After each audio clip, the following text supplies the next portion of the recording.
You are visible and audible. Okay. So hello everyone. आजच्या world schizophrenia डेच्या निमित्ताने आपण सर्वांचे ह्या कार्यक्रमात स्वागत करतो. हा कार्यक्रम आपण इंडियन सायकॅट्रिक सोसायटी नाशिक आणि इंडियन मेडिकल असोसिएशन नाशिक यांच्या संयुक्त विद्यमाने घेत आहोत. आजचा दिवस बेसिकली नॅशनल स्किझोफ्रेनिया फाउंडेशन ह्या संस्थेने डॉक्टर फिलिप पेनेल यांना आदरांजली देण्यासाठी ह्या उद्देशाने दरवर्षी 24 मेला हा दिवस वर्ल्ड स्किझोफ्रेनिया डे म्हणून साजरा केला जातो.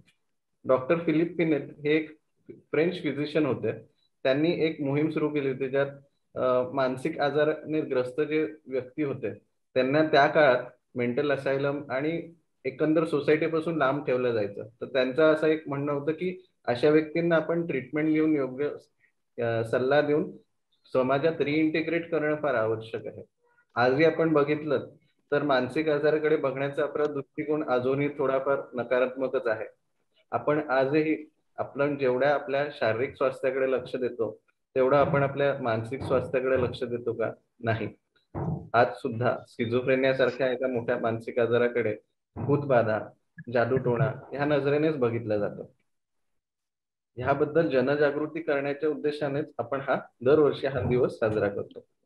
आजच्या आपल्या कार्यक्रमात प्रमुख पाहुणे डॉक्टर प्रदीप पाटकर सर आहे, जे ज्येष्ठ मानसोपचार तज्ञ मुंबई इथे कार्यरत आहेत. ह्यांचे मी IIM नाशिक व IPS नाशिक यांच्यातर्फे स्वागत करतो. आता मी डॉक्टर हेमंत सोननीस आपले IIM प्रेसिडेंट यांना आमंत्रित करतो की त्यांनी आजच्या वर्ल्ड स्किझोफ्रेनिया डे निमित्त थोडं बोलावं. Over to you Hemant. Thank you. माझा आवाज येतोय? Yes, audible. नमस्कार सर्वांना. स्किझोफ्रेनिया हा जो विषय आहे, हा जो आजार आहे,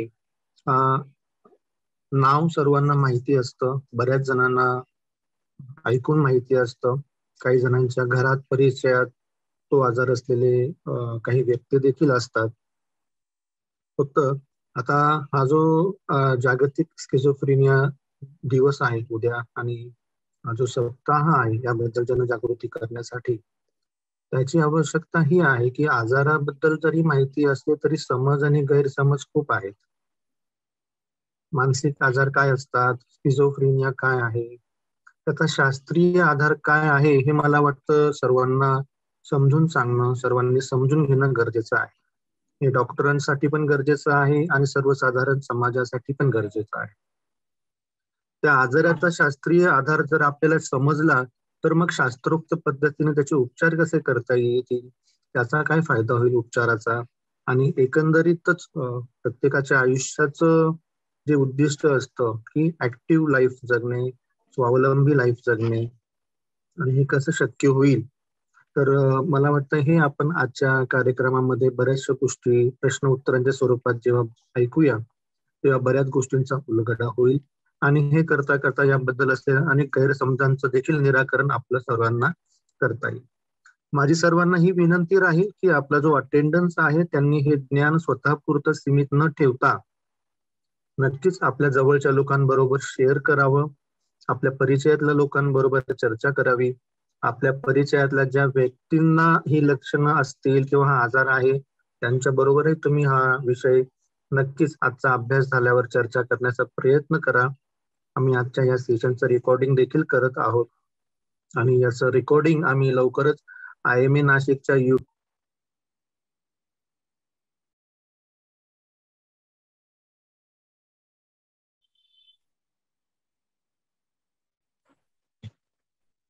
Over to you, Manas. I think we can start with the program. Okay, thank you doctor Hemant Sonnis. आता आपण आपल्या कार्यक्रमाच्या सुरुवात करूया. तर आपण कार्यक्रमाची सुरुवात आपण आता एका स्किटने करणार आहोत.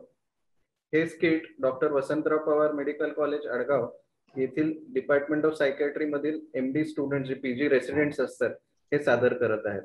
आता मी त्या स्किटचा व्हिडिओ प्ले करतो.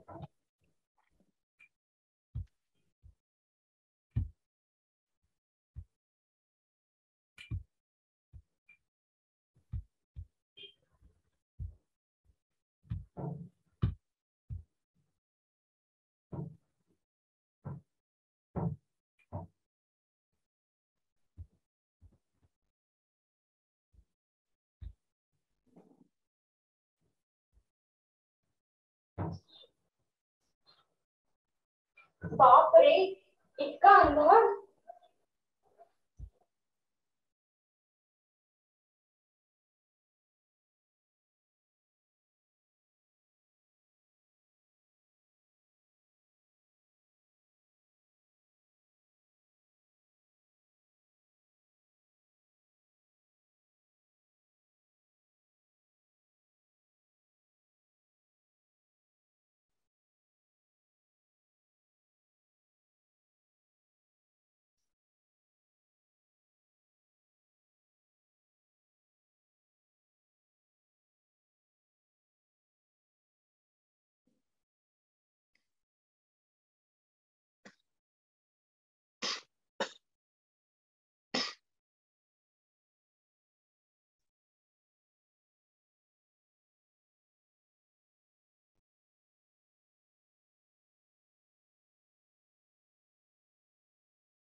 तुझं असंच वागणूक सुरू आहे.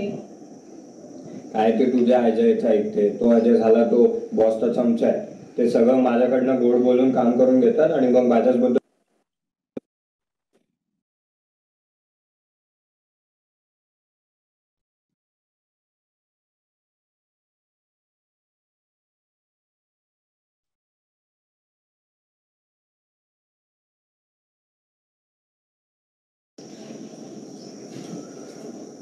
बाप रे, इतका अंधार. कधी झोपतो, कधी उठतो. रात्री नुसता मोबाईलवर असतो. ए उठ, कामावर नाही जायचंय का तुला? झोपू दे ना. आणि कसला पसारा करून ठेवलाय. उठ उठ उठ. एका उघडले. चल आवर, मी नाश्त्याचं तयार करते, आवरून ये.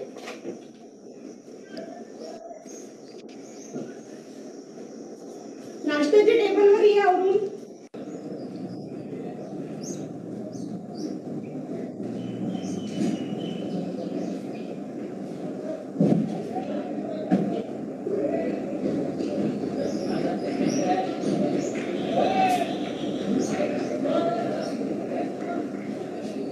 हे काय, तू आवरून नाही आलाय?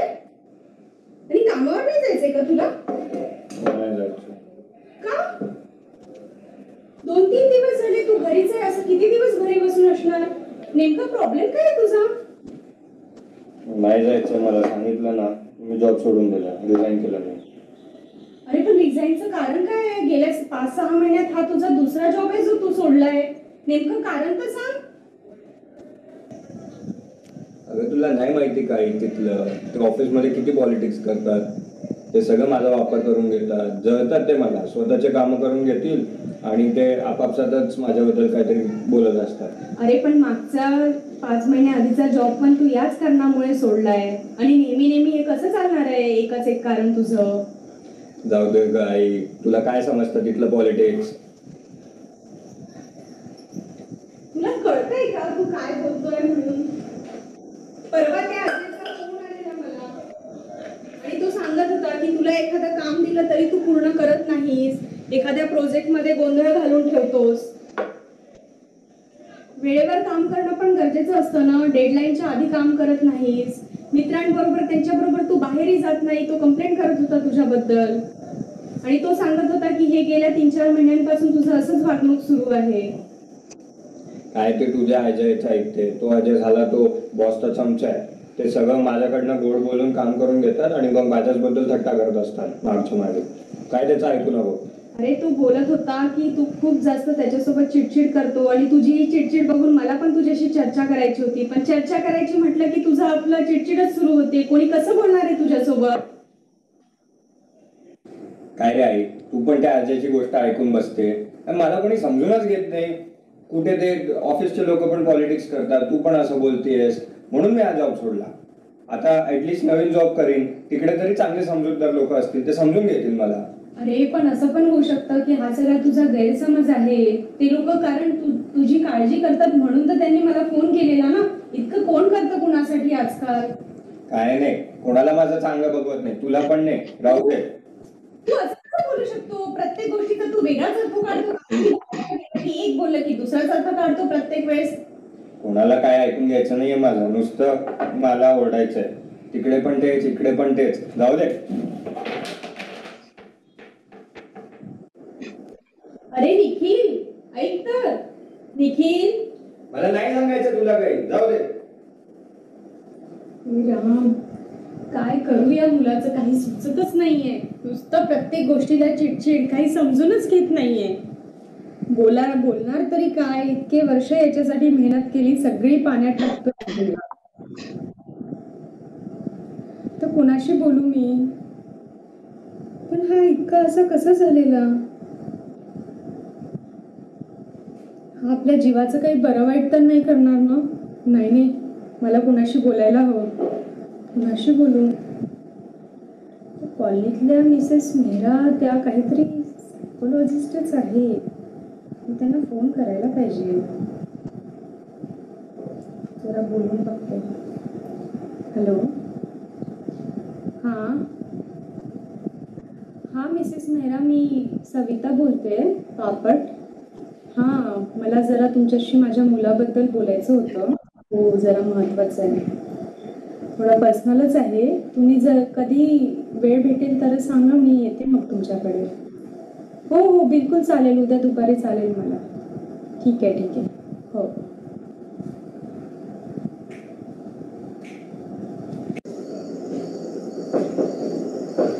सविता, ये ना. खूप दिवस झाले तुझी भेट झाली नाही. कशी आहेस तू? सविता, तू एवढी चिंतित कशी? अरे चिंतेचा विषय आहेच. काय करू? मला कसं बोलायचं, कुठून सुरू करायचं काहीच समजत नाही. खूप गोष्टी सांगायच्या आहे निखिल बद्दल.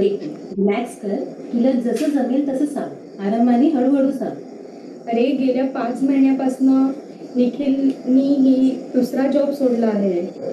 कामाचं त्याच्या कलिग्स कडनं एक फोन आलेला. ते पण कंप्लेंट करत होते की तो येत नाही आहे. तो त्याला प्रोजेक्ट दिला तर तो डेडलाईनच्या आधी कंप्लीट करत नाही, चुका करतो, एकटा राहतो, कुणासोबत बोलत पण नाही.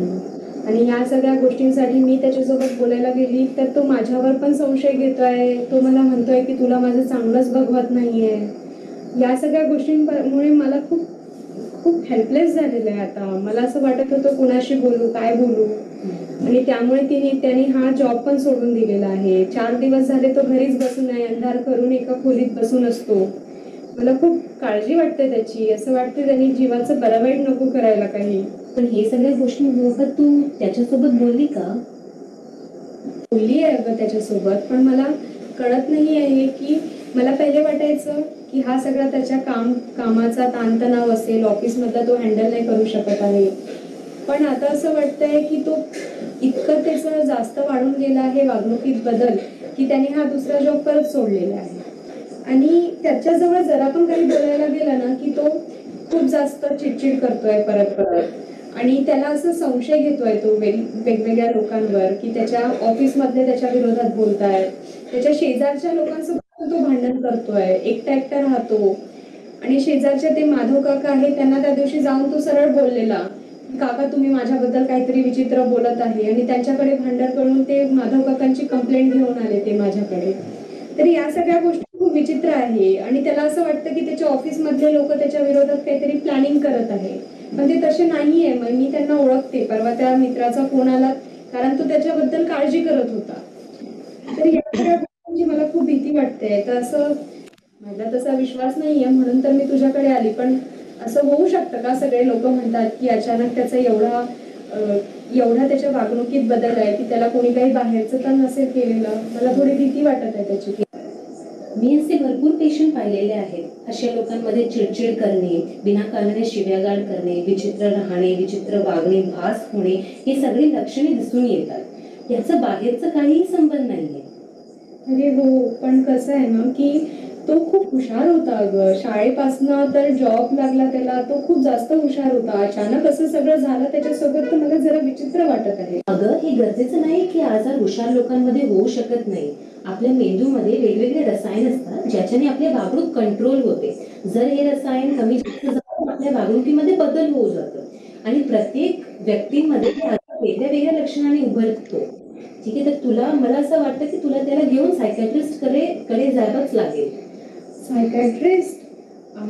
बरं, पण मला असं काही असते ह्याची आयडियाच नव्हती ग. मला असं कोणी कधी सांगितलंच नाही आणि मी कधी विचार पण नाही केला. ठीक आहे, मी त्याला तुझ्याकडे घेऊन येऊ का? नाही सविता, मी त्याची डॉक्टर नाही आहे. तुला त्याला सायकॅट्रिस्ट जवळच घ्यावं लागेल आणि लवकरात लवकर मेडिसिन सुरू करावी लागेल. मेडिसिन्स? पण मेडिसिन म्हणजे तो 2-3 दिवसात बरा होणार ना मेडिसिन्सवर? कारण मेडिसिन जास्त दिवस द्यायचं म्हटलं तर लोक काय म्हणतील? मला एकटाच मुलगा आहे. मला त्याचं पण टेन्शन आलं म्हणून तर मी तुझ्याकडे आली आहे. जर ते सायकॅट्रिस्ट जसं सांगणार तसंच तुला मेडिकेशन वगैरे घ्यावे लागतील. आणि लोक काय म्हणते ते इम्पॉर्टंट नाहीये. आजाराचं निदान करणं इम्पॉर्टंट आहे. हा, ते पण आहे. पण त्याला असं मेडिसिन्स साईड इफेक्ट म्हणून असं स्थूलपणा किंवा जास्त झोप, आणि मी असं ऐकलंय की एकदा मेडिसिन घेतला की त्यावर अवलंबून होतात. सगळे गैरसमज आहेत सविता. कुठल्याही मानसिक आजाराची ट्रीटमेंट त्या पेशंटच्या लक्षणांवर आणि त्यांची सिव्हिरिटीवर असते. लाईफ लॉंग ती ट्रीटमेंट चालेल असं आपण सांगू शकत नाही. पण जर तू वेळेनुसार नियमितपणे त्याला मेडिकेशन वगैरे दिलं आणि फॅमिली सपोर्ट राहिलं तर पेशंट लवकरात लवकर ठीक होऊन जाते. बरं, पण तू पण सायकोलॉजिस्ट आहे ना, तू जरा काउन्सिलिंग करशील का त्याची? म्हणजे आपल्याला सायकॅट्रिस्ट कडे जायची गरज नाही पडणार.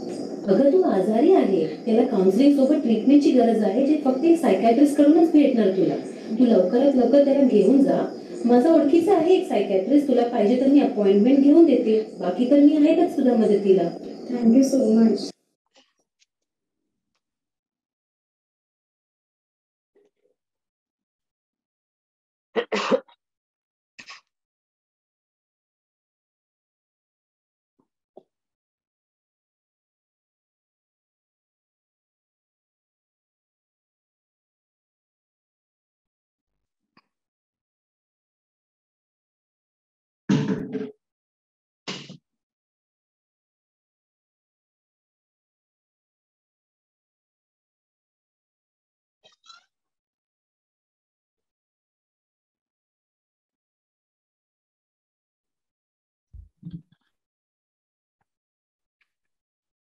आता पीजी स्टुडंटची खरंच कौतुक करू इच्छितो. कारण काय हे सध्या आम्ही सगळ्यात मेडिकल कॉलेजमध्ये कोविड ड्युटीज लागले, त्याचे रेग्युलर पेशंट बघणं, कोविड ड्युटी करून सांभाळून यांनी किट सादर केलं.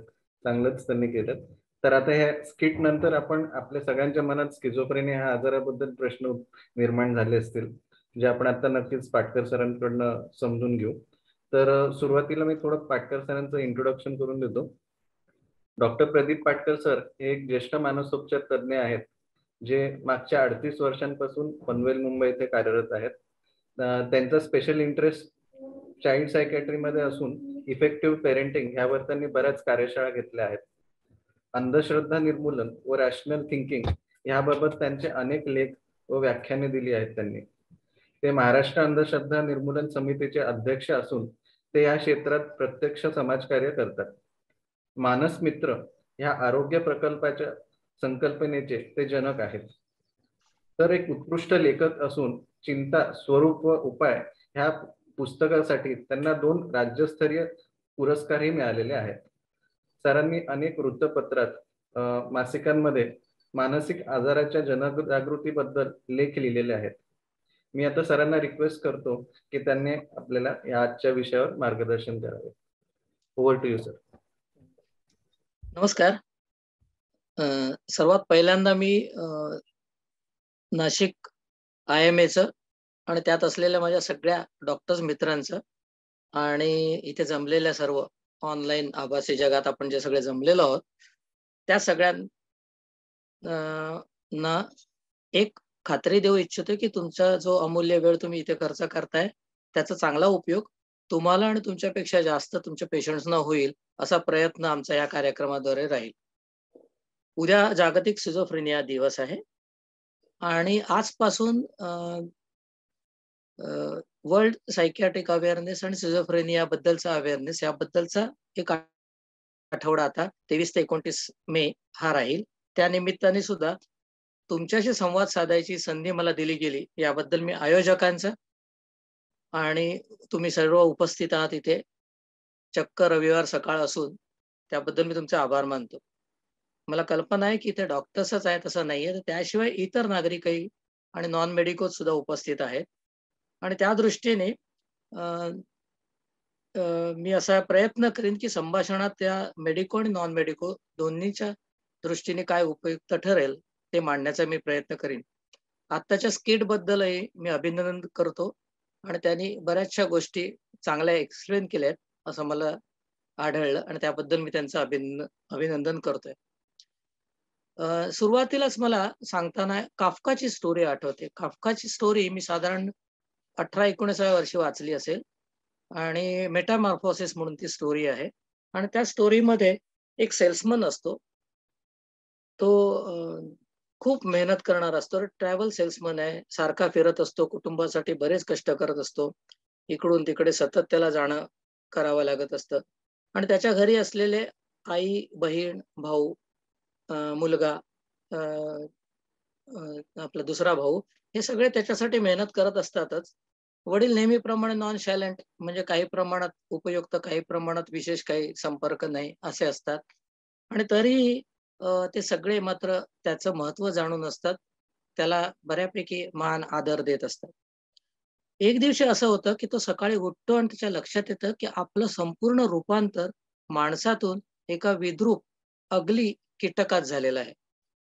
एक अपंग, चालायला गेला तरी अपघात होईल असा अपघात प्रवण असा तो कीटक झालेला असतो आणि ते पाहिल्यावर तो प्रचंड निराश होतो. मदतीशिवाय या विद्रूप कीटकाला आता चालणंही कठीण झालेलं असतं. घरचे सारे हे पाहून दचकतात, शॉक्ड होतात, निराश होतात, दुःखी होतात. पण मग सगळेच आपलं दुःख थोडं बाजूला सारून त्याचा सांभाळ करू लागतात, त्याला जीवापाड जपू लागतात. हळूहळू काही वर्ष जातात. हा कीटक परत माणूसपण प्राप्त करेल अशी आशा हळूहळू संपत जाते. घरचे सगळे आता टेकीला येतात. त्यांचा वैताग, धुसफूस आता थोडी वाढायला सुरुवात झालेली असते. असेच दिवस जातात. दिवसेदिवस या कीटकाचा कंटाळा येऊ लागतो आणि एक दिवस असा येतो की तो कथानायक कीटक त्या दिवशी सकाळी मृत आढळतो. घरचं सारं वातावरण बदलतं. एरवी गप्प असलेली माणसं हळूहळू बोलू लागतात, गप्पा करू लागतात आणि मग हळूहळू त्या गप्पा वाढतात. त्याचं रूपांतर भविष्यात आता आपल्याला काय काय करायला पाहिजे या दृष्टीने सुरू होतं. ही गोष्ट तरुणपणी मी वाचली तेव्हा कळली नाही जेवढी, तेवढी ती 40 वर्षापूर्वी मनोविकार शास्त्राचा अभ्यास सुरू केल्यानंतर सिझोफ्रेनियाचे रुग्ण आणि त्यांचे कुटुंबीय यांच्याशी मी जसं बोलायला लागलो तशी ही कथा मला अधिकाधिक जाणवू लागली. म्हणजे असं की त्या काळी ही विशेष उपचार पद्धती, फार आधुनिक औषधं ही काही नसल्यामुळे तीव्र मनोविकारांचे जे रुग्ण आहेत आणि स्पेशली सिझोफ्रेनियाचे रुग्ण यांच्यात मनासारखी सुधारणा मिळायची नाही. त्यांचं डिटेरिओरेशन, त्यांचा ऱ्हास थांबवता यायचा नाही. शिक्षण, नोकरी, रोजगार, व्यवसाय, लग्न, संसार, मुलं बाळ या सगळ्या बाबतीत अडचणी येत असत. भविष्य अंधारलेलं असं. बहुतेकांची सिम्पटम्स वाढल्यावर रवानगी व्हायची ते असायलममध्ये किंवा मेंटल हॉस्पिटल्समध्ये. कुटुंबापासून ते मनाने केव्हाच दुरावलेले असायचे. कुटुंबही त्यांच्यापासून दुरावलेलं असायचं. सगळ्यांना नकोसा होत जाईल एखाद्या मेटामॉर्फोसिस मधल्या कथेतल्या कीटकासारखा. आज आधुनिक मनोविकार शास्त्रात मात्र अशी स्थिती राहिलेली नाही याचा मला कितीतरी आनंद होतो आणि मला माहिती आहे की आम्हा साऱ्यांनाच इथे आपण जे जमलेलो आहोत नाशिकचे सायकियाट्रिस्ट आणि जे काही रुग्णांचे काळजीवाहक आहेत, स्वतः रुग्ण सुद्धा, या सगळ्यांना ही आनंदाची गोष्ट आहे की आता हा शेवट असा राहिलेला नाहीये. आता या आजारात खूप सुधारणा होते. माणसं या सगळ्या गोष्टी मग असे सांगितले तसं शिक्षण, रोजगार, व्यवसाय, लग्न संसार हे सगळं करू शकतात, माणसांमध्ये राहू शकतात, सगळं काही करू शकतात आणि माणूस आणि ते यांच्यात फारसा फरक आपल्याला दिसून येत नाही. एवढा छान नियंत्रण आपल्याला या रोगावर आता मिळतं. म्हणजे काफका आता असता तर तो खूप खुश झाला असता आणि त्यांनी गोष्टीचा शेवट वेगळा आणि आनंदी लिहिला असता. आता हा जो वेगळा आनंदी शेवट लिहायचा असतो ते सगळं काम काफकाने आपल्यावर सोडलेलं आहे. सायकियाट्रिस्टवर सोडलेलं आहे, काळजी वाहकांवर सोडलेलं आहे, स्वतः रुग्णावर सोडलेलं आहे. आता लक्षात ठेवायचं एक की हा हा जो सगळा चमत्कार आहे हा शास्त्रज्ञांनी आपल्याला करून दिलेला आहे. जेव्हा केव्हा मला ओपीडीत माणसं थँक्यू म्हणतात बरं वाटल्याबद्दल, तेव्हा मी त्यांना सांगतो हे थँक्स तुमचे वैज्ञानिकांना कळवण्याचं काम मी करीन. वैज्ञानिक ज्यांची आपल्याला नावही माहित नाहीत आणि तरीही त्यांचे हे उपकार आहेत आपल्यावर, म्हणून त्यांना हे थँक्स आपल्याला कळवले पाहिजेत. म्हणजे मला तर नेहमी असं वाटतं की वैज्ञानिक हे खरे देव आहेत आणि त्यांचे आजचे प्रयत्न म्हणजे उद्याच्या विश्वाचं नशीब, हे मला नेहमीच प्रकर्षाने जाणवतं. एकंदर पॉप्युलेशनमध्ये मनोविकारांमधले 100 पैकी 1 रुग्ण सिझोफ्रेनियाचा असतो हे लक्षात ठेवा.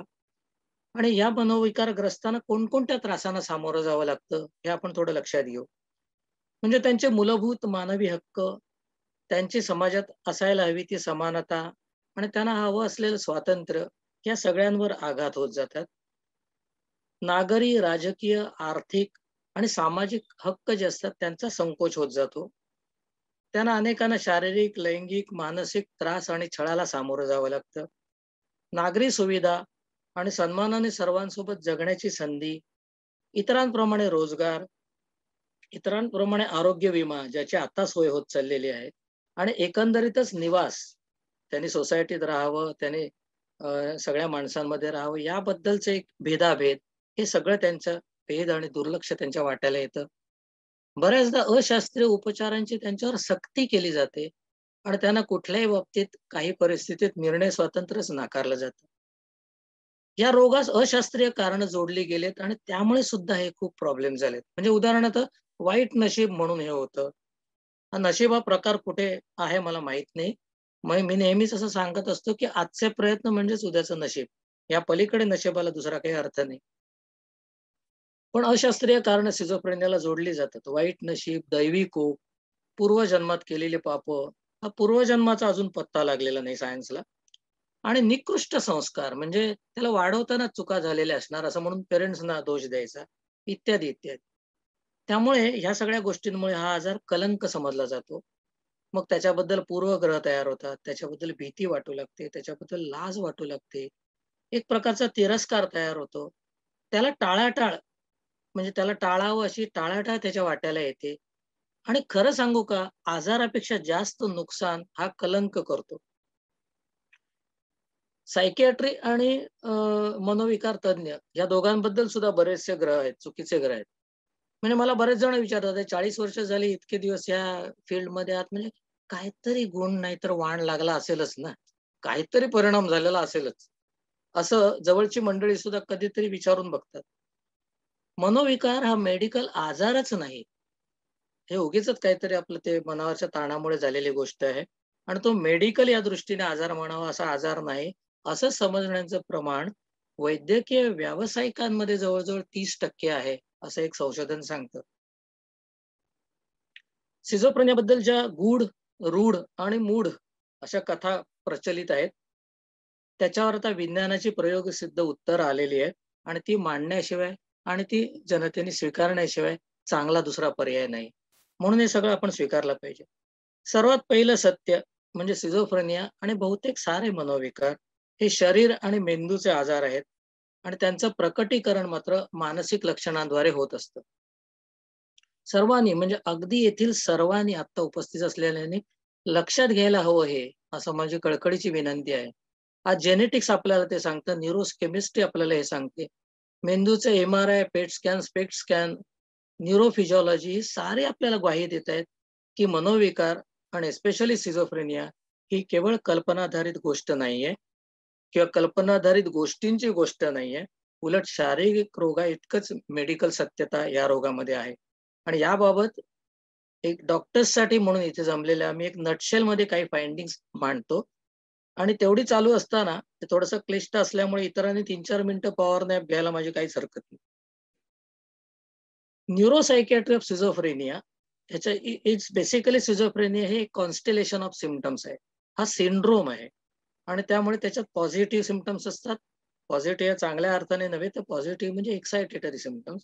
निगेटिव्ह सिम्पटम्स असतात जे ऍक्च्युली सायकोमोटर रिटार्डेशन दाखवतात आणि कॉग्नायटिव्ह सिम्पटम्स असतात म्हणजे बौद्धिक दृष्टिकोनातून एकाग्रता, लक्ष साधणे, काही कामं फोकस करून करत राहणे, या सगळ्या बाबतीत कॉग्नायटिव्ह सुद्धा त्याच्यात दोष असतात.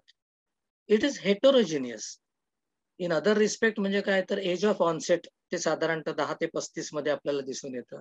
क्लिनिकल कोर्स व्हेरीड असतो. वेगवेगळ्या त्याच सिझोफ्रेनियाच्या रुग्णांमध्ये एक ठराविक असा कोर्स नसतो या आजाराचा. त्याच्यात वेगवेगळे फ्लक्च्युएशन्स असतात. न्यूरो अॅनाटॉमिकल कोरिलेट्स वेगवेगळी आहेत आणि त्यांचा रिस्पॉन्स सुद्धा वेगवेगळ्या ड्रग्सना वेगवेगळा असतो असं दिसून येतं. आणि त्यामुळे एक लक्षात घ्या की त्यामुळे या सगळ्या गोष्टींवर असं लक्षात येईल की एक कॉमन इटिओलॉजी, एक कॉमन कारण आपल्याला फाइंड आउट करता येणार नाही यात. म्हणजे it is most likely that impairments resulting from a variety of different neurological insults are collectively classified as a schizophrenia. आपल्या करंट नॉसॉलॉजीमध्ये आपण असं म्हणतो की because all these insults, cerebral insults, they could affect different aspects of brain functions as well as different brain regions, neuronal types आणि neurotransmitter systems. आणि त्यामुळे आपण एक सिंग्युलर हायपोथेसिस आपल्याला सिझोफ्रेनिया एक्सप्लेन करू शकेल असं म्हणता येणार नाही. त्याचबरोबर असंही म्हणता येणार नाही की एवढी जर उत्तर आहे त्याचा अर्थ काहीतरी गोंधळ आहे असंही म्हणता येणार नाही, कारण याच्या मागे प्रयोग सिद्धता आहे. ओरिजिनल डोपामाइन हायपोथेसिस होतं की डोपामाइन वाढल्यामुळे काही सिम्पटम्स येतात, कमी झाल्यामुळे असे येतात वगैरे वगैरे. ते आता थोडं मागे पडलेलं आहे किंवा ते थोडं जास्त कॉम्प्लेक्स झालेलं आहे. आता कॉर्टेक्स मध्ये एक हायपो डोपामिनर्जिक स्टेट आली तर ती निगेटिव्ह सिम्पटम्स देते आणि सब कॉर्टिकल हायपर डोपामिनर्जिक स्टेट आली तर ती आपल्याला हॅल्युसिनेटरी, एक्सायटेटरी सिम्पटम्स दिसते असं दिसून आलेलं आहे. सिझोफ्रेनिया केमिकल लोचा आहे असं आपण म्हणतो. याचं महत्वाचं कारण असं आहे की पॉझिटिव्ह, निगेटिव्ह आणि कॉग्नायटिव्ह सिम्पटम्स जे आहेत सिझोफ्रेनियाचे त्याच्यात वेगवेगळे ट्रान्समिटर्स अल्टर्ड होतात आणि वेगवेगळ्या गोष्टी, वेगवेगळे सिम्पटम्स, वेगवेगळी लक्षणं ते वेळोवेळी देतात. कुठले कुठले न्यूरो ट्रान्समिटर्स आहेत? डोपामाइन आहे, सिरोटोनिन आहे, ग्लुटामेट आहे, ॲसिटाइल कोलिन आहे, ॲड्रिनलिन आहे, ग्लायसिन आहे, गॅबा आहे आणि एन्झाईम्स सुद्धा इन्व्हॉल्ड आहे त्याच्यात.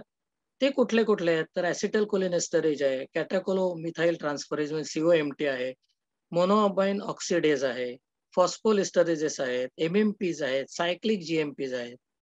त्याशिवाय न्यूरोपेप्टाइड्स हा सुद्धा हायपोथेसिस आहे. त्याच्यात न्यूरोटेन्सिन मध्ये काही चेंजेस, एन एसायटाइल ग्लुटामेट किंवा एन एस्पार्टेट होलिओसिस्टोकायनिन, सोमॅटोस्टॅटिन याच्यामधले बदल आहेत. एकंदरीत आपण जो अभ्यास घ्यायचा त्याचं फक्त मी नावं वाचणार आहे.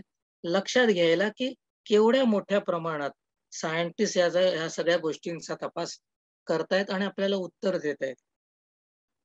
साधारण 1966 मध्ये डोपामाइन हायपोथेसिस आलं, over stimulation of dopamine receptors म्हणून.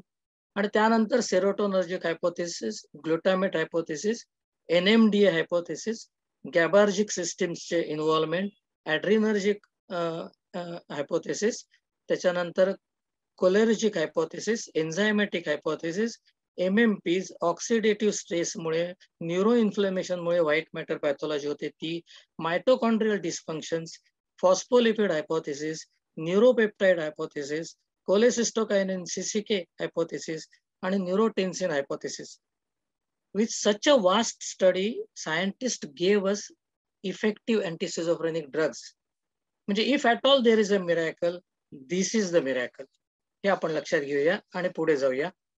त्याशिवाय त्याच्यातल्या अनेक गोष्टी आपण सरकून थोडं पुढे जाऊ. ते म्हणजे या बाबतीत एक अनुवंशिक प्रभावाचा परिणाम आपल्याला दिसून येतो.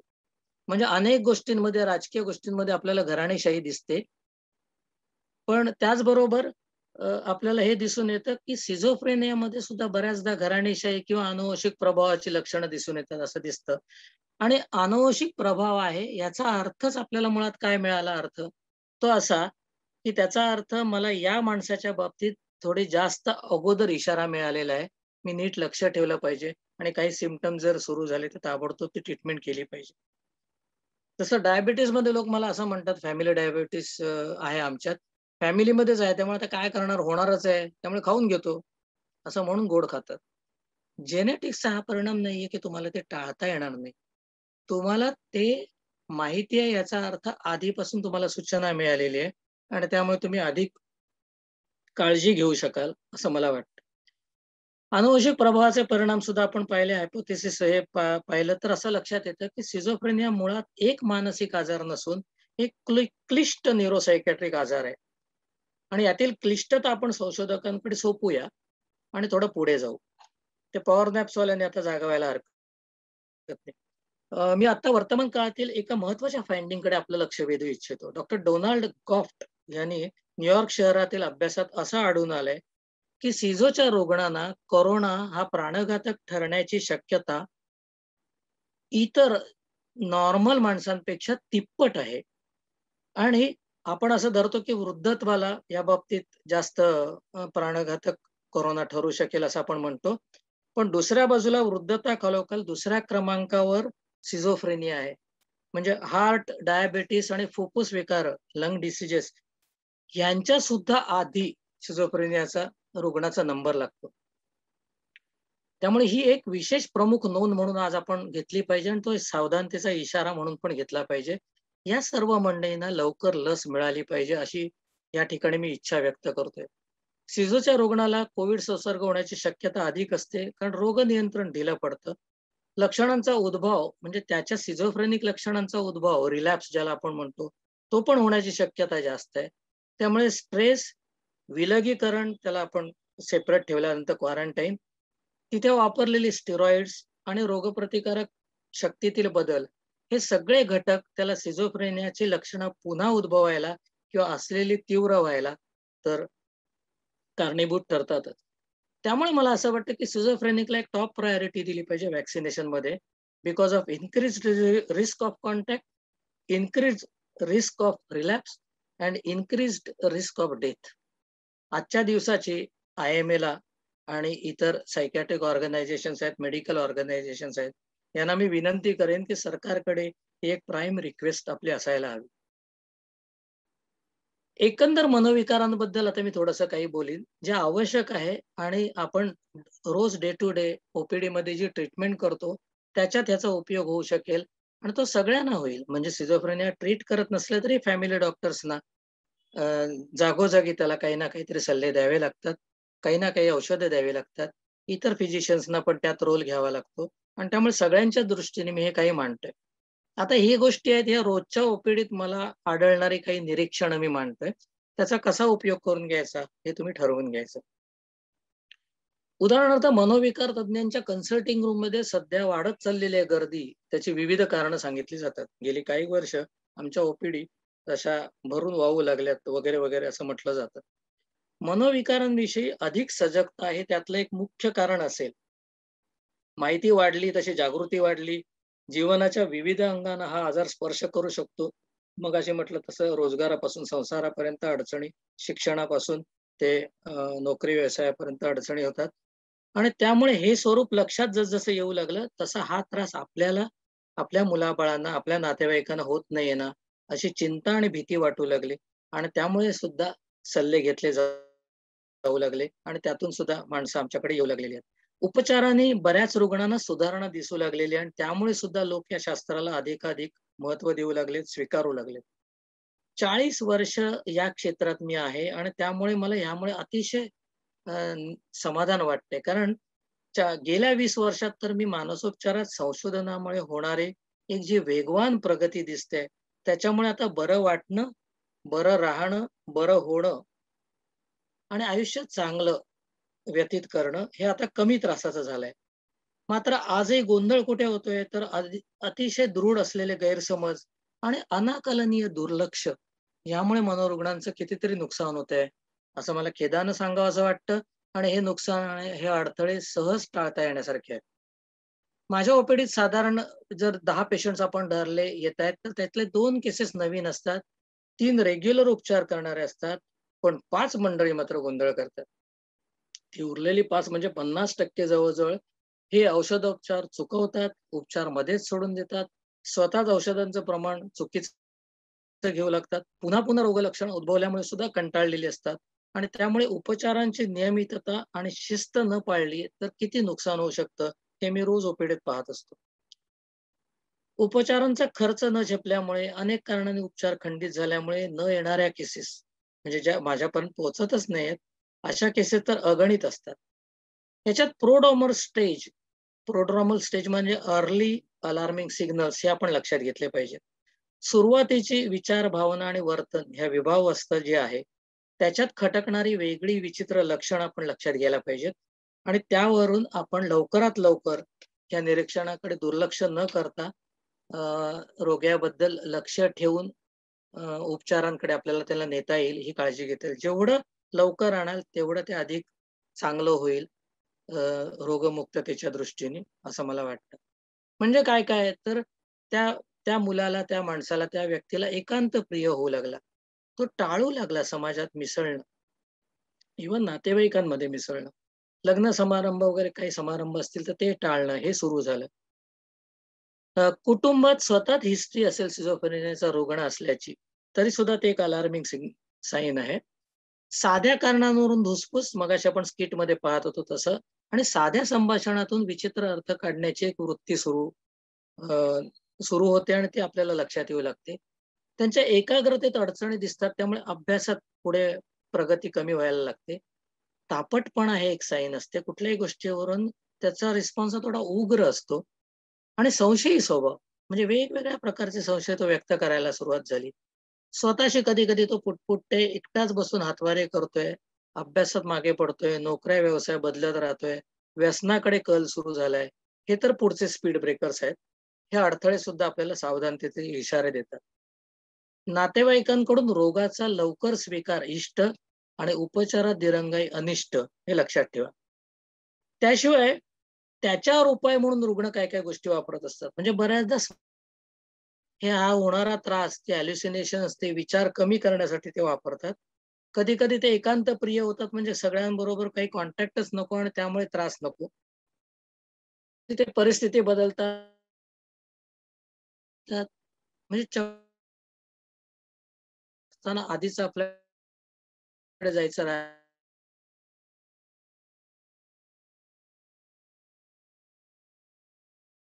असं म्हणते की नेटवर्क अनस्टेबल आहे इंटरनेट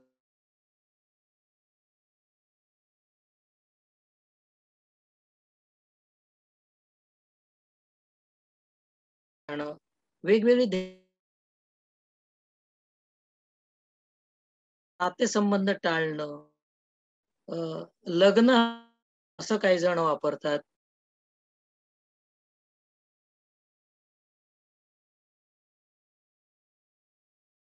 वाटेल पण नंतर करतात आणि रोग बळावतात.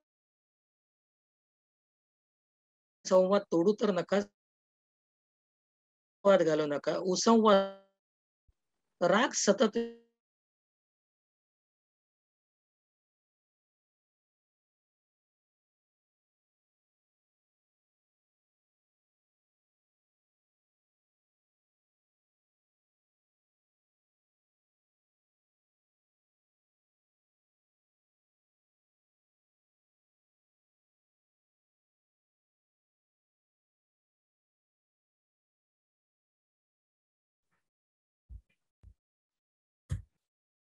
माझ्या ते सरांचा नेटवर्कचा थोडा इश्यू आहे. आपण फोन थोडा वेळ थांबू.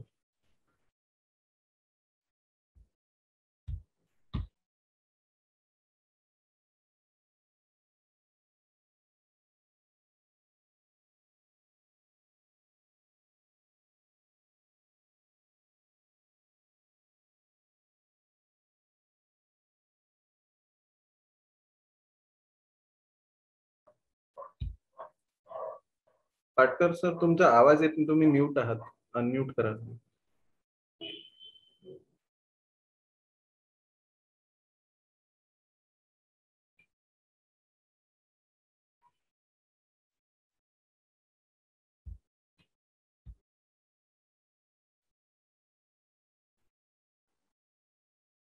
आता ऐकू येते?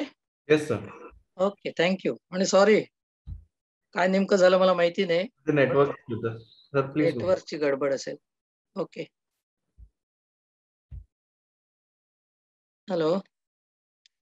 काय येतं ऐकू सर? हा, पण मी दिसतोय का? हो हो हो, ओके, या. ठीक आहे. मग मी असं Yes. बोललो तर हे जे मी सांगितलं मगाशी की या सगळ्या गोष्टींमध्ये कधी कधी आपल्याला काही तपास इतर वैद्यकीय तज्ञांचं मत घेणं सुद्धा जरुरी पडतं आणि अशा वेळेला रुग्णांनी ते घ्यायला हवं. त्याच्यात हायगय करू नये. आम्ही रेफरन्स पाठवला तर तो टाळाटाळ करेल, ते करतात. ते करू नये आणि उगीच महत्वाचा वेळी दौडू नये. आपल्याकडे जे डॉक्टर्स आहेत त्यांच्याकडची जी माहिती पत्र असतात ते रुग्ण आणि नातेवाईकांना देऊ शकतात. आणि मराठीत आता मानसशास्त्र आणि मनोविकार शास्त्राबाबत खूप माहितीपूर्ण पुस्तकं उपलब्ध आहेत. युट्यूबवर चांगले व्हिडिओज आहेत, ते पाहू शकतात. दुसरं कारण असतं की संशोधनात औषधाने दाखवलेले चांगले परिणाम असतात, प्रत्यक्ष उपचारात ते का दिसून येत नाहीत. याच्यातले आमच्याकडचे कारण असतील की फर्स्ट लाईन जनरेशन वापरावी की सेकंड लाईन जनरेशन अँटीसायकोटिक्स वापरावी आणि कुठलं साधारणतः जास्त इफेक्ट देऊ शकेल. कारण मी मगाशी म्हटलं तसा हा कॉम्प्लेक्स आजार असल्यामुळे वेगवेगळ्या रोगांना वेगवेगळे ड्रग्स, कधी कधी आधीचे ड्रग उपयोगी पडत नाही, त्याला रेजिस्टन्स तयार होतो म्हणून ते बदलावे लागतात. आणि म्हणून कुठली इफेक्टिव्ह औषधं सांगता येतील तर तसं एक्झॅक्टली सांगता येणार नाही. कारण फर्स्ट जनरेशन पेक्षा सेकंड जनरेशन चांगली आहे तसं वाटलं, पण मेटाबॉलिक सिंड्रोम आड येऊ लागला आणि त्यामुळे एक प्रकारचं दरवेळेला ती जजमेंट आपल्याला वेगळी घ्यावी लागते सिम्पटम्सच्या अनुसरून. आणि थेरापॅटिक डोसवरून मेंटेनन्स डोसवर, मेंटेनन्स डोसवरून थेरापॅटिक डोसवर हे आजारातल्या चढ उताराप्रमाणे ठरवावं लागतं. आता हे परिणाम का दिसत नाही, त्याच्यात रुग्णाचं एक उपचारांकडे होणारं आणि तो स्वतः करणारा एक दुर्लक्ष ही कारण असतात. बरं, रुग्णाला खूप काही मेहनत करावी लागते, खूप काही कठीण मेहनत घेऊन उपचार करावे लागतात असं काही दिसत नाही. म्हणजे फक्त नियमित वेळी अर्धा ग्लास पाणी घ्यायचं, त्याच्याबरोबर त्या 2-4 गोळ्या असतील, त्याचा साधारण 10 सेकंदात गिळल्या की दिवसभराचं उपचाराचं महत्वाचं काम संपलेलं असतं. म्हणजे आम्ही असं सांगत नाही की अगोदर 25 सूर्यनमस्कार घाला, मग विशिष्ट अवस्थेत बसा आणि त्याच्यातून स्नायू जोरदार पिळा, त्यानंतर नियमित 20-25 दीर्घ श्वसन करा, मग उपाशी राहा आणि तळपत्या उन्हात पायपीट करा. असलं काही त्रासदायक आम्ही सांगत नाही, फक्त 5 ते 10 सेकंदाचं काम सांगतो. तरी मानसिक रुग्ण नीट गोळ्या घेत नाही, त्याच्याबद्दल लपवाछपवी, टाळाटाळ का करतो? गोळ्या घेण्यास सांगितलं तरी नाराज, दुःखी, त्रस्त आणि संतप्त का होत असतो? अनेक दिवस रोगाशी झगडून रोग आटोक्यात आणलेला असतानाही या गोळ्यांचा फायदा विसरून हे रुग्ण गोळ्या घेणं का टाळतात? गोळ्या सोडल्यावर पुन्हा त्रास होतो हे वारंवार दिसतं, तरी त्यांना नियमितता का सांभाळीशी वाटत नाही? हे प्रश्न जे आहेत ना, ते मला रुग्णांची काळजी घेणाऱ्यांना आणि जगातील तमाम मनोविकार शास्त्राच्या अभ्यासकांना छळत असतात. औषधं चुकवल्याने रुग्ण पैसे, वेळ, मानसिक आणि शारीरिकही ताकद खर्च करून टाकतो, पदरी नुकसान पाडून घेतो. व्यवसाय, नोकरी, नातेसंबंध या साऱ्या क्षेत्रात त्याचं बरचसं नुकसान होतं. बरीच मेहनत सर्वांनी केली आणि त्याची गाडी रुळावर आणली आणि हुश्य म्हणत जरा विसावा घेतला की रुग्ण गोंधळ करतोच. बरं, रुग्ण अशिक्षित असो की सुशिक्षित, तो श्रीमंत असो की गरीब, तो मूल असो वा प्रौढ असो, शहरी असो वा ग्रामीण असो, चुकीच्या पद्धतीने उपचार घेण्यात कुणीही जराही कमी पडत नाही.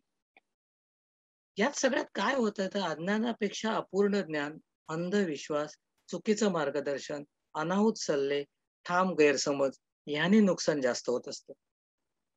वैद्यकीय सल्ला नीट न पाळल्याची कारण खूप आहेत. त्याच्यातली वरवरची सहज टाळता येण्यासारखी आहेत, म्हणजे शिस्तीचा अभाव, गोळ्यांचा कंटाळा, साईड इफेक्ट्स, खर्च. पण काही कारण मात्र समाजात खोलवर रुजलेल्या अविवेकी विचार पद्धतीमुळे आहेत. वैज्ञानिक टेम्परामेंट ज्याला आपण म्हणतो, सायंटिफिक टेम्परामेंट, ते नीट स्वीकारलं न गेल्यामुळे आहे. तरी बरं की सायन्स आपल्याला खूप लवकर शाळेपासून शिकवतात, पण वैज्ञानिक मनोवृत्ती, कार्यकारण भाव, संशोधनाबाबत सखोल अभ्यास करण्याची वृत्ती यांचा अभाव दिसून येतो. म्हणजे प्रतित्य समुत्पादाचा सिद्धांत बुद्धांनी सांगितलं, त्याच्यातही त्यांनी कार्यकारण भाव सांगितलाय. आणि तरीही प्राचीन संस्कृतीचा अभिमान असून सुद्धा कार्यकारण भावाच्या बाबतीत आपण त्यांना सगळ्यांना बाजूला ठेवतो. जे नवं त्याबद्दल संशय आणि भीती, आणि जुनं ते सोनं असं म्हणत राहतो. विवेकी तर्कवादापेक्षा भावनिक उसळीवर आधारून निर्णय घेण्याचा कल आपल्याकडे फार असतो. म्हणजे असं का मग आजपासून मी विल पॉवर वापरतो आणि गोळ्या बंद करून टाकतो. उद्यापासून या गोळ्या बंद, माझ्या विल पॉवरवर मी सगळं करीन. मला वाटतं थोडं थांबा, ती विल पॉवर वापरायची आपल्याला, पण आत्ता या क्षणाला नव्हे. या क्षणाला आपला जो ऱ्हास होतो आहे, जे सिम्पटम्स होत आहेत, ते पहिल्यांदा कंट्रोल करू आणि त्यानंतर विल पॉवर कशी कुठे वापरायची ते आपण ठरवूया. पण ह्या सगळ्यामुळे उपचारातला तोल आणि सातत्य धोक्यात येतं. आजाराविषयी आणि औषधाविषयी कितपत योग्य शास्त्र सुद्धा माहिती आपल्यापाशी आहे, हा प्रश्न वैद्यकशास्त्रातील उपचारांमध्ये खूप महत्वाचा ठरतो. वेळेचा अभाव असतो वैज्ञानिक किंवा वैद्यकीय तज्ञांकडे आणि त्यामुळे ही माहिती मिळणं थोडं कठीण जातं. आम्ही सगळं सांगतो, म्हणजे आता उदाहरणार्थ मी सांगतो की डोकं दुखत नसेल, डोकं फार दुखत असेल किंवा काही त्रास होत असतील, तर जागरण, उपवास, ऊन, लांबचा प्रवास, टीव्ही आणि टेन्शन एवढं टाळा. आता हे मी मंत्रासारखं पास म्हटलं तरी त्याला कळायला मला ही प्रत्येक गोष्ट थोडी समजावून सांगायला पाहिजे आणि तेवढा वेळ माझ्याकडे नसतो आणि त्यामुळे ही सगळी गडबड होते. कारण जवळजवळ 10 लाख पॉप्युलेशन मागे एक सायकियाट्रिस्ट आणि 1 लाख पेशंट्स मागे एक सायकियाट्रिस्ट असली काहीतरी प्रचंड विषमता असेल, तर हे कठीण जाणारे इव्हन सायकियाट्रिस्टना तरी विनंती आपली चालूच असते की थोडा वेळ द्या, त्याला समजावून सांगा. इंटरनेटने मदत केली माहिती द्यायला, पण ती माहिती योग्य, शास्त्रीय आणि अधिकृत असायला हवी हे बघायला पाहिजे. दुसऱ्या बाजूला आपण महत्व कशाला द्यायचं हे ठरवावं लागतं. आपण अन्न पाण्याला, करमणुकीला बरंच महत्व देतो आणि ते योग्यही आहे. पण भरपूर ताण पडला तरी चालेल, काही कर्मठ त्रासदायक कर्मकांड आम्ही करणार म्हणजे करणार. म्हणजे सणासुदीला उपवास केलाच पाहिजे असा सगळ्यांचा आग्रह असतो आणि बेसिकली जास्त करून स्त्रियांना तो आग्रह असतो. म्हणजे सण कमी आणि ताणच त्यांना जास्त पडतो आणि प्रदूषण तर त्याहून जास्त. म्हणजे आत्मपीडनावर त्यात भर असतो आणि आत्मपीडन मनात रुजलं की समाज मानसात परपीडनाला जोर चढलाच म्हणून समजा. मग उत्सव सार्वजनिक होतात, त्याच्यात कर्णकर्कश गोंधळ होतात, सवंग करमणूक, पैशांची उधळपट्टी, भ्रष्टाचार, खंडणी वसुली, असं काही काही काही प्रकार घुसायला लागतात. आपल्याच माणसांची आपण पर्वा करत नाही. आजूबाजूच्या त्रस्त, आजारी, लहान, वृद्ध, गरीब, परीक्षेला जाणारे विद्यार्थी, पक्षी, प्राणी, मात्र पर्यावरण कशाचीच आपण पर्वा करत नाही. वर्षानुवर्ष कडक उपास केले जातात आणि तो उपास संपला की पुढच्या 4 दिवसात, 5 दिवसात मंडळी ऍसिडिटी, अशक्तपणा, डोकेदुखी, चक्कर, निद्रानाश अशा सगळ्या तयारी घेऊन अशा सगळे लक्षणं घेऊन स्त्रिया बिचाऱ्या दवाखान्यात हजर होतात. पण कितीही सांगितलं तरी त्या दिवशीच्या अन्नाचं योग्य नियोजन करत नाहीत. आजारी असले तरी शक्यतो उपवास टाळत नाहीत आणि मग अशा दिवसात रोजच्या औषधांकडे, पथ्यांकडे, नियमांकडे, व्यायामाकडे दुर्लक्ष होतं आणि हे दुर्लक्ष गृहीतच धरलं जातं. सुट्टीत आणि काही कारणासाठी गावाला, यात्रेला, प्रवासाला जाताना औषधं तेवढी बरोबर न्यायला नेमके विसरतात. अगोदर सूचना देऊन सुद्धा. म्हणजे आजारात रोज घ्यायची काळजी आणि औषधांची पिशवी दोन्ही ते घरीच खुंटीला टांगून मग प्रवासाला जातात.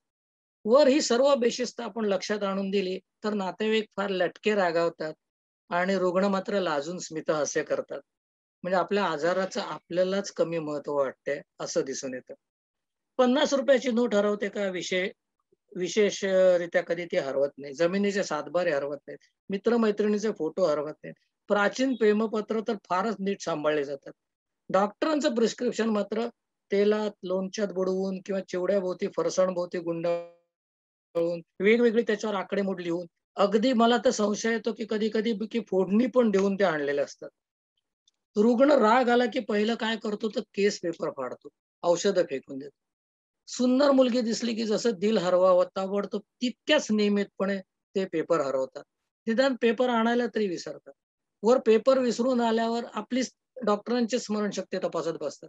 तुम्हाला आठवतंय ना, मी 7 वर्षापूर्वी मी आलो होतो आणि तेव्हा तुम्ही मला एक हिरवी गोळी दिली होती आणि लाल गोळीचा एक होता आणि 2 पाकिटं होती. तीच द्या परत. आता ही स्मरणशक्ती ते तपासत राहतात. नोट क्वचितच हरवते, पण पेपर मात्र हरवतो, पेपर फाटतो, नाहीसा होतो. मनोविकारी हा दुर्मुखलेला एकाकी शांत कोपऱ्यात पडून असेल तर दुर्लक्षिला जातो. त्यानं चिडून आदळापट केली, टीव्ही, मोबाईल फोडला तर मात्र लगेच त्याला डॉक्टरांकडे आणलं जातं. म्हणजे शांत माणसाकडे दुर्लक्ष आणि उद्धट माणसाला पूर्ण लक्ष हे आपल्याकडे समाजात नेहमीच दिसतं. एक वेळ रुग्णांनी स्वतःचं डोकं थोडंसं फोडलं तरी चालेल, पण त्यांनी टीव्ही, मोबाईल फोडला तर भारी पडतो. महत्व कशाला द्यावं हेच समजत नाही. वर्षानुवर्ष रुग्ण घरात निष्क्रिय पडू नये त्याने उद्योगी व्हायला हवं, स्वावलंबी व्हायला हवं. या आशा जरी मावळत असल्या तरी त्या ठेवायला पाहिजेत ना जिवंत.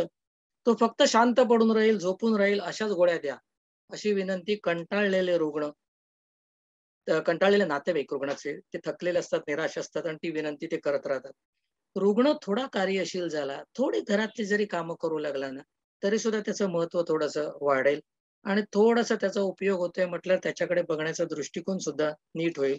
म्हणून मी सांगतो की त्याला जमेल तशी आणि जमेल तेवढी कामं जरा देत जा. आजारातील चढ उतार, जुनाट आजारातील हरवलेलं मनुष्यत्व, हे सगळ्यांनाच, आजूबाजूच्या सगळ्यांनाच, नातेवाईकांना पण निराश आणि हतबल करतं. ते हेल्पलेस होतात. बरं, त्याला होणारे भास हे आपल्याला जाणवले नाहीत तरी रुग्णासाठी ते भास आणि ते संशय खरे असतात. त्यामुळे काहीतरी काय म्हणतो, मला ऐकू येत नाही, तुला कसं ऐकू येतं, असं म्हणण्यात फार वेळ घालवू नका. त्याच्यासाठी ते खरं आहे, तोच तर मेंदूतला केमिकल लोचा आहे ना, त्याचं परसेप्शनच बिघडतंय. आणि त्यामुळे ते समजून घ्यावं उलट. आणि मी तर त्यांना असं सांगतो की ठीक आहे, तुम्हाला आवाज येतात, हे नाही म्हणत असले तर तुमच्यासाठी ते सत्य आहे. आणि त्यामुळे त्या आवाजांचा त्रास कमी करण्यासाठी आपल्याला जे बोलतायत त्यांना काही करता येणार नाही, हे तर तुमच्या लक्षात आलंय, कारण इतक्या दिवसात तुम्ही काही करू शकला नाही, भांडून बिंडून काही उपयोग झालेला नाही. पण आपण निदान असं करूया की मी काही औषधं देतो, त्या औषधाने हा त्रास जर कमी झाला तर मला वाटतं आपलंही काम होईल आणि त्यांच्याकडे आपल्या भांडायला जायला नको. आणि मी दुसरं असं त्यांना सांगतो की हे सगळं केमिकल्समुळे असल्यामुळे जर आपल्याला असे भास सुरू झाले, संशय सुरू झाले, आवाज ऐकू लागले, तर पहिली गोष्ट लक्षात घ्या की बाहेरचं हे काही नाही, हे आतलंच आहे. आणि आतलं असल्यामुळे आपली रसायन बहुतेक ऍडजस्ट करावी लागतील. ताबडतोब मला ओपीडीत फोन करा, कळवा ओपीडीत, किंवा नातेवाईकांना सांगतो की ताबडतोब त्याला घेऊन या. आणि मग किंवा तुम्ही घेऊन नाही आलात तर हल्ली मी सांगतो घरून तरी मला सांगा, म्हणजे आपण औषधं ऍडजस्ट करू, म्हणजे घरीच त्यांना आणि इतरांना होणारा त्रास कमी करता येईल. औषधांचा कंटाळा येतो हे एक आणखी कारण आहे. मग तो कधी कधी गोळ्यामध्येच कमी घेतो, मध्येच सोडून देतो, चवीपुरत्या घेतो, किंवा सरळ बिंदास गोळ्या सोडून बघतो. पुन्हा त्रास झाला की पुन्हा चरफडत गोळ्या सुरू करतो. वरती हा कंटाळा तो मलाच व्यक्त करून सांगतो की काय सारखं सोडलं की परत होतं, सोडलं की परत होतं, काहीतरी एक परमनंट करून टाका ना, असं म्हणत असतात. आता हा त्याचा मूड सांभाळावा लागतो आणि तरीही त्याला उपचार नियमित सुरू ठेवण्याबद्दल प्रोत्साहन द्यावं लागतं, प्रोत्साहित करावं लागतं. काही दिवस बरं वाटल्यानंतर नातेवाईक किंवा कधी-कधी फॅमिली डॉक्टर सुद्धा किंवा इतर विषयातले तज्ञ डॉक्टर सुद्धा, आता आपण गोळ्या बंद करून पाहू, असा एक छानसा विचार बिनधास्त करतात आणि गोळ्या बंद करतात. आता याच्यात रुग्णाचे जवळचे अनुभवी नातेवाईक कमी भाग घेतात. पण लांबचे नातेवाईक ज्यांच्यावर उपचाराची काही जबाबदारी नसते, ते आपलं म्हणणं पुढे दामटवतात. रुग्णाला सांगतात गोळ्या बंद कर, त्याला प्रोत्साहन देतात. गोळ्या बंद करण्याचा सल्ला आवडणारा असल्यामुळे रुग्ण तो त्वरित पाळतो. पण मग पुन्हा आजार उफाळला की हे दूरचे काका मामा पहिल्यांदा काय सुचवतात, तर बिना उपयोगाचे, रोगाशी संबंधित नसलेले पण लोकप्रिय तपास, म्हणजे सिटी स्कॅन करून घ्या, हे करून घ्या, थायरॉइड बघून घ्या, करत बसतात. महाग तपास त्या बिचाऱ्या रुग्णाला करायला लावतात. आणि ते नॉर्मल आले तर येऊन डॉक्टरांना विचारतात, काय हो, कशातच काही नाहीये, मग याला परत परत काय होतंय, एकदाचा फायनल उपाय तर करून टाका.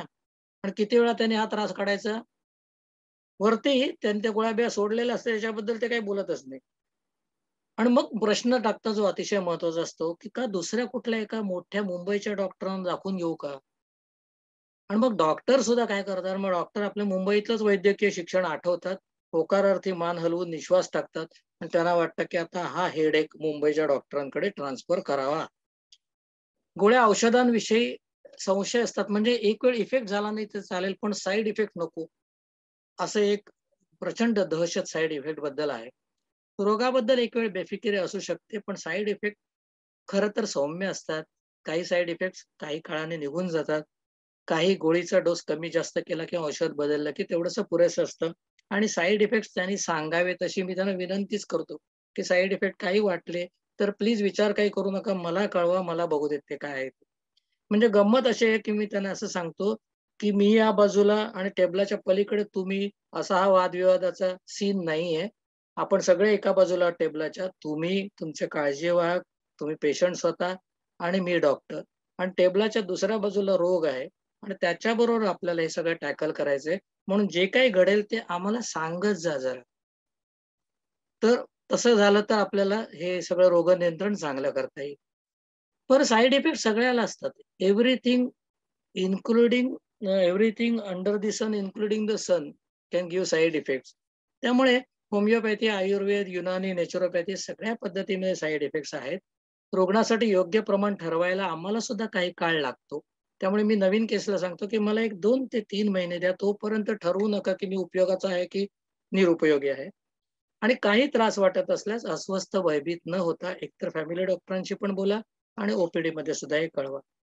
एकदा औषधं सुरू झाली की त्यानंतर सर्दी, ताप, खोकला काही झालं की तो साईड इफेक्ट समजतात आणि घाईघाईत औषधं बंद करतात. असं करू नका. तुमच्या फॅमिली डॉक्टरांशी बोलून घ्या. बऱ्याचदा त्यांना भीती वाटत असते की सवय लागेल. इव्हन झोपेच्या गोळ्यांची सुद्धा सवय लागत नाही. आपल्याला झोपेच्या गोळ्या देताना तो तात्पुरता उपाय असतो आणि झोपेची अख्खी यंत्रणा आपण जी बिघडवलेली असते ती नीट करायचे आपल्याला सल्ले द्यावे लागतात. म्हणजे उदाहरणार्थ संध्याकाळी 5 नंतर चहा, कॉफी किंवा कॅफीन असलेलं कुठलंही कोल्ड्रिंक पिऊ नका.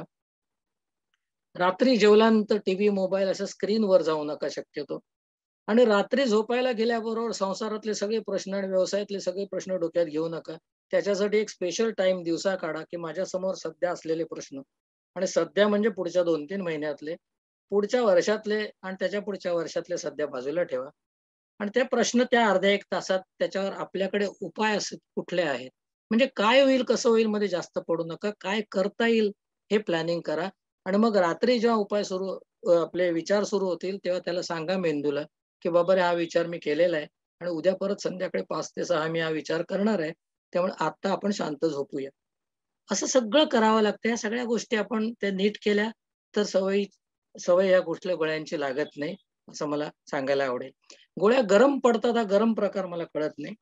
त्याने अशक्तपणा येतो, डोस आपणच कमी करावा, गोळ्यांमुळे लिव्हर, हार्ट, किडनी, डोळे, हाडं हे खराब होतात, असे गैरसमज माणसं समाजात बिनदिक्कत पसरवित राहतात.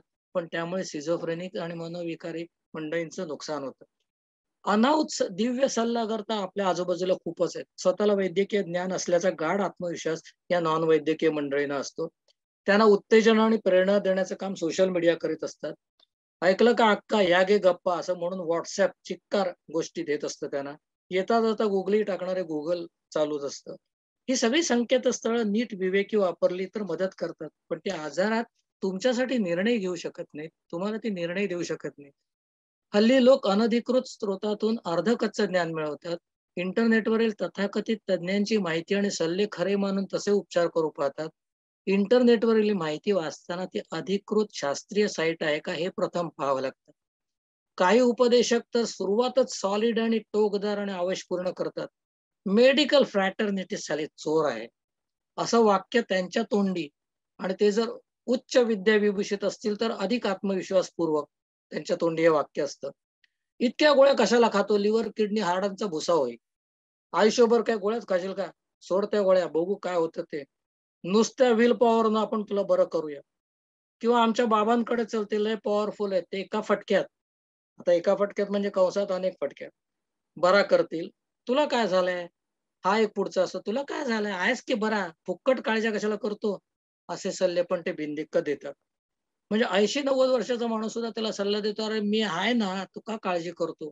आता हा मी आहे ना मध्ये प्रश्न येतोच ना की किती वर्ष आहे ना, आणि तोपर्यंत मी काहीच केलं नाही तर पुढचं माझं कसं व्हायचं, असं 30 वर्षाचा रुग्ण मनात विचार करूच लागतो. रुग्णाला त्रास झाला की सगळे सल्लागार अदृश्य होतात. रुग्ण जर म्हणाला मी गोळ्या सोडतो, तुमचं ऐकतो, आता काय झालं तरी तेवढी तुम्ही माझी काळजी घ्या, असं रुग्णाने नम्रपणे म्हटलं तरी ताबडतोब ते हात झटकतात. म्हणतात तुला चांगला सल्ला दिला तर तू असं उद्धट बोलतोस. त्यांचं किती ऐकावं आणि आपल्या उपचारांचा तोल किती बिघडवून घ्यावा हे रुग्णानं आणि काळजीवाहकानं ठरवायचं असतं. इतर वैद्यकीय तज्ञही कधी कधी व्यवस्थापन पाहणाऱ्या डॉक्टरांशी चर्चा न करता असे सल्ले बिंदास देतात, त्याचं मला वाईट वाटतं. कित्येक जुन्या अनुभवी फॅमिली डॉक्टरना रुग्णांनी आपल्याला न विचारता नव्या तज्ञ डॉक्टरांचं मत घेतलं की हा आपल्या त्या विषयात नसलेल्या हुशारीचा अपमान वाटतो. मग ते उलट सल्ला देतात आणि औषधाचं प्रमाण कमी करतात. रोगी खुश होतो, रोग पुन्हा उचल खातो, जुनाट होत जातो आणि हाताशी आलेलं नियंत्रण आपण घालवून बसतो.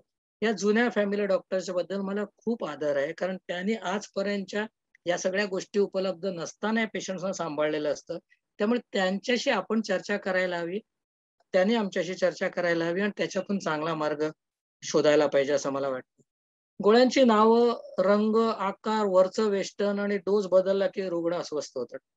औषधं दीर्घकाळ घ्यावी लागतील किंवा अनिश्चित काळ घ्यावी लागतील असं सांगितलं की माणसं म्हणतात आधुनिक शास्त्रीय उपचारात काही अर्थ नाही, आणि मग अशास्त्रीय वैज्ञानिक शब्दात गुंडाळून दिलेले अशास्त्रीय आणि आकर्षक आणि अतिशयोक्त, भ्रामक पण आश्वासक अशा उपचारांकडे ते धाव घेतात. टीव्ही, वृत्तपत्र आणि पत्रके याच्यात तर इतक्या जाहिराती असतात आणि धडाधड बऱ्या करणाऱ्या, शिझोफ्रेनिया बऱ्या करणाऱ्या जाहिराती असतात.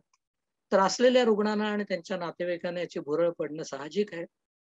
पण या सगळ्यात वेळ, पैसे आणि प्रकृती या सगळ्याचं नुकसान होतं. काही वेळा आम्ही डॉक्टर सुद्धा रुग्ण समजून घेण्यास कमी पडतो. रुग्ण, रोग, त्याचा स्वभाव, त्याच्या रोगाची स्टेज, त्याच्या आर्थिक, सामाजिक, सांस्कृतिक परिस्थिती, त्याचे नाईलाज, त्याच्या अडचणी हे सारं समजून घ्यावं लागतं. समजेल अशा पद्धतीने सांगावं लागतं. आस्थेने आजार समजून घ्यावा लागतो. अप्रिय सत्य रुचेल अशा शब्दात योग्य वेळी रुग्णाच्या योग्य त्या काळजीवाहकास संवेदनशीलतेने सांगावं लागतं. खर्चाबाबत, फी बाबत शक्य तेव्हा जरुरी आणि अडचणींप्रमाणे सवलत द्यावी लागते. ती तर बहुतेक जण देतच असतात. रोगाविषयीच्या माहितीबरोबरच रोगाबाबतीत प्रतिबंधन कसं साधावं हेही समजावावं लागतं. उपचारात सहकार्य त्याला जमत नाहीये, तो देत नाहीये सहकार्य असं नव्हे, तर त्याला ते जमत नाही, ही ॲटिट्यूड आपण घेतली पाहिजे. आणि अशा वेळेला ऍक्ट म्हणजे ऍक्सेप्टन्स अँड कमिटमेंट थेरपी वापरावी लागते. आपला फोकस हा बदलला पाहिजे की तो ऐकत नाही, कारण केमिकल लोचा मेंदूमध्ये जो आहे आणि त्याचे श्रवण भास चालू आहेत, त्याच्यामुळे हा मंडळ आपला ऐकण्याऐवजी दुसऱ्यांचं ते ऐकत असतात भाषांचं, आणि तो सहकार्य करत नाही असं नाही, तर त्याला ते जमत नाही असं म्हणून आपल्या मनोभूमिकेत बदल करावा लागतो. हे आपल्याला आणि काळजीवाहकांसाठी सोपं नसतं, म्हणून काळजीवाहकांचा सुद्धा ताण वेळोवेळी समजून घ्यायला पाहिजे. त्यांना मानसिक आधार देणं जरुरीचं असतं. मी बऱ्याचदा काळजीवाहकांकडे हे व्यक्त करतो की तुम्ही आहात म्हणून बरं आहे, त्यामुळे मला काहीतरी रिझल्ट देता येत आहेत, तुम्ही यातले महत्वाचे आहात असं सांगत असतो. इन अ नटशेल या केमिकल लोच्या संदर्भात, त्या आजारासंदर्भात आपल्याला मानसिक आरोग्या संदर्भात काय करता येईल? आपण पुरेशा गांभीर्याने रुग्ण, नातेवाईक, काळजीवाहक आणि डॉक्टर सगळ्यांनी पाहिलं पाहिजे. आपापली जबाबदारी उचलली पाहिजे. विवेक, संयम आणि समतोल याचा भरपूर वापर करून त्याला आधार दिला पाहिजे. आजार आहे हे ओळखण्यात जास्त वेळ घालवू नये. आजारावर शास्त्रीय उपचारच करावेत. उपचारांकडे दुर्लक्ष करू नये. आजाराचे चढ उतार त्वरित नियंत्रित करून घ्यावेत. आजाराविषयी समाजात असलेले गैरसमज आणि अंधश्रद्धा कमी करण्यासाठी आपण लोकशिक्षणाच्या कामात आपला वाटा उचलायला हवा. माझ्या मानस मित्र आणि मानसिक आधार केंद्र या संकल्पना जोपासल्या तर मानसिक आरोग्य क्षेत्रात खूप मदत होऊ शकेल असं मला खरंच वाटतं. मानसिक प्रथमोपचाराचं प्रशिक्षण घेऊन समाजात मानस मित्र जागोजागी मानसिक आरोग्याची काळजी घेऊ शकतील, रुग्णांना योग्य मार्ग दाखवतील, आधार देतील, सोबत देतील, जगण्याचं पाठबळ देतील. महाअनिसतर्फे, महाराष्ट्र अंधश्रद्धा निर्मूलन समितीतर्फे असे कार्यकर्ते तयार करण्याचा प्रयत्नही चालू आहे. भूकंपग्रस्त, गारपीटग्रस्त, पूरग्रस्त, आत्महत्या केलेल्या शेतकऱ्यांच्या घरी जाऊन बीड, उस्मानाबादला आपण त्यांना मानसिक आधार या प्रकारे दिला, तात्काळ मदत उभी केली आणि ते कसे उपयोगी पडू शकतात ते उस्मानाबाद, बीडच्या मानस मित्रांनी पण दाखवून दिलं. चाळीसगाव येथे आपल्या जवळच मानसिक आधार केंद्र आहे. आज कितीतरी वर्ष आपले जळगावचे मानसोपचार तज्ञ आहेत डॉक्टर प्रदीप जोशी यांच्या सातत्याने आणि मार्गदर्शनाखाली काम करत एक मानसिक आधार केंद्राच्या उपयुक्ततेची ते केंद्र साक्ष देत आहे. मानसिक आजार लपवण्यानं खूप नुकसान होतं. म्हणजे लपवलं काय जातं, व्यसनं लपवली जातात, विवाह बाह्य प्रेमसंबंध सोशल मीडिया सोडून बाकी सगळ्या ठिकाणी लपवले जातात.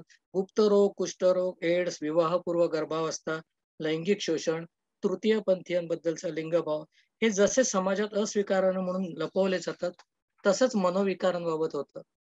इथेही जे अस्वीकारार्हता आहे ती विवेकी, शास्त्रीय आणि उदार दृष्टिकोन ठेवून समाजाने आपल्याला हे बदललं पाहिजे. आणि तसं झालं तर मनस्तापाची ही दुःखी कहाणी येत्या काळात अधिक सुसह्य होऊ शकेल. काफकाची शोकांतिका सुखांतिकेत बदलण्याचं काम आपल्याला करावं लागेल. सिझोफ्रेनिक बरा होऊ शकतो, फक्त please give him full continuous आणि विगरस ट्रीटमेंट. त्याला बरा व्हायला थोडा वेळ लागेल, पण तो माणसात परत येईल हा विश्वास मात्र आज आपण सगळ्यांनी आपल्या मनात ठेवावा. पुन्हा एकदा आपण या संवादाची मला संधी दिल्याबद्दल मी तुमच्या सर्वांप्रती कृतज्ञता व्यक्त करतो. धन्यवाद.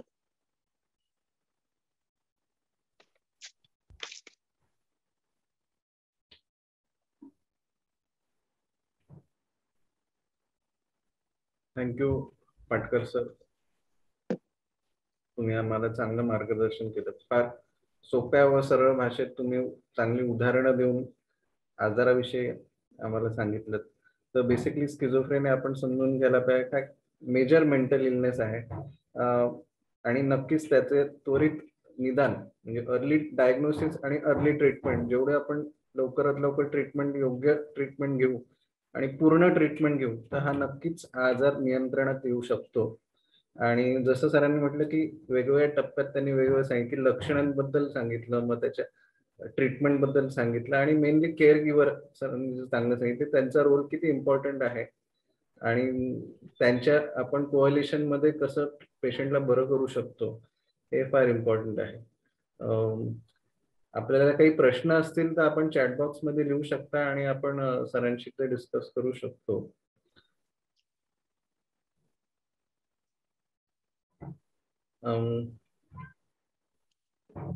प्रश्न मला वाटतं एक दिसतंय, कॉमेंट ऑन ईसीटी. ईसीटी हा खूप चांगला उपचार आहे असं माझं मत आहे. आणि सुरुवातीच्या काळात इनिशियल फेज मध्ये उलट त्याचा वापर केला गेला तर डिप्रेशन मध्ये एक्सलंट रिझल्ट मिळतात. बायपोलर डिसऑर्डर आणि सिझोफ्रेनिया यामध्ये जी एक्साइटमेंट असते, जे इरिटेशन असतं, जे पॉझिटिव्ह सिम्पटम्स असतात, ते सगळे कमी करायला ईसीटीची मदत होते. ईसीटी अनसेफ नाही, ती सेफ आहे. त्याच्या बाबतीत असलेले गैरसमज दूर ठेवायला पाहिजेत. म्हणजे ज्वेल थिप मधल्यासारखं आपण असे ते ईसीटी देत नाही आणि इथून मग रक्त बिक्त येत नाही.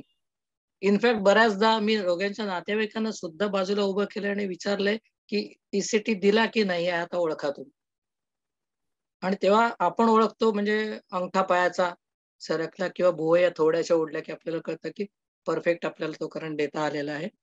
1 दशांश ते सेकंद फक्त तो असतो आणि त्याने मेंदूला जाळलं बिळलं काही जात नाही, मेंदूचं काही नुकसान होत नाही. ॲनेस्थेशिया देत असल्यामुळे रोग्याला कुठल्याही प्रकारच्या वेदना होत नाहीत. आणि त्यामुळे मला असं वाटतं की ईसीटी हा प्रकार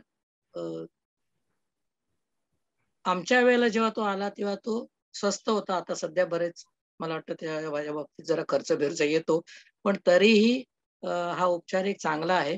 त्याच्यात मेमरी डिस्टर्बन्सेस होत नाहीत जर आपण नीट त्याच्यात पिरियॉडिसिटी सांभाळली तर. पण ईसीटी हा उपचार मला वाटतं एक असावा. आता औषधं इतकी चांगली निघालेली आहेत की औषधांचा एक काही 3 to 6 weeks तरी वापर करावा, unless there is a high excitement आणि म्हणजे there is no control over the patient. तसं नसलं तर आपल्याला हे करता येतं आणि ती ट्रीटमेंट खरंच चांगली आहे. एकदा ईसीटी दिला म्हणजे वारंवार द्यावा लागतो असं नाहीये. ईसीटीचा कोर्स असतो 4, 6, 10 वगैरे जो काय, आणि तो एकदा कोर्स झाला की त्यानंतर पुढे औषधं चालू ठेवून आपल्याला मूळ जो संकट काळ असतो तो सुसह्य करता येतो आणि त्याच्यातून लक्षण आपल्याला दूर करता येतात. सुइसाइड्स मध्ये सुइसाइडल थॉट खूप स्ट्रॉंग असेल तर ईसीटीचा वापर चांगला होतो. सर संदर्भातच अजून एक आपला प्रश्न मला आपण घ्यावा असं वाटतं की बरेच पेशंट्स आणि नातेवाईक आपल्याला विचारते की याच्यात हिप्नोसिस किंवा संमोहनशास्त्राचा काही रोल आहे का, ह्याने बरा होऊ शकतो का? बऱ्याच आपल्याला हा प्रश्न येतोच. सौम्य मनोविकार जे आहेत त्या सौम्य मनोविकारांमध्ये काही पूरक थेरपीज मध्ये संमोहनाचा रोल काही प्रमाणात येतो. संमोहन हे कधीही कोणीतरी दुसरा संमोहन टाकत असतं असं नसतं. तर संमोहन हे नेहमी स्वसंमोहन असतं. तुम्ही त्या सूचना घेता आणि त्या सूचना घेऊन त्याप्रमाणे बदल करायला तुमच्या मनाला ते सोपं जातं. या दृष्टीने संमोहनाचा उपयोग आहे. त्याच्यात पॉझिटिव्ह सजेशन्स दिली जातात. संमोहनाचा काही प्रमाणात लोकल ॲनेस्थेशियासाठी सुद्धा उपयोग झालेला मी पाहिलेला आहे. पण मला असं वाटतं की मुख्य उपचार अतिशय महत्वाचे आहेत आणि ते नीट केले तर पूरक उपचारांची तेवढी गरज पडत नाही. पण संमोहनाने सिझोफ्रेनिया बरा होणार नाही, कारण तो एक केमिकल लोचा आहे आणि संमोहन हे फक्त स्वतःच्या मनाला दिलेल्या सूचना आहेत. ती सूचना ग्राहकत्व वाढवण्याचा एक उपाय आहे.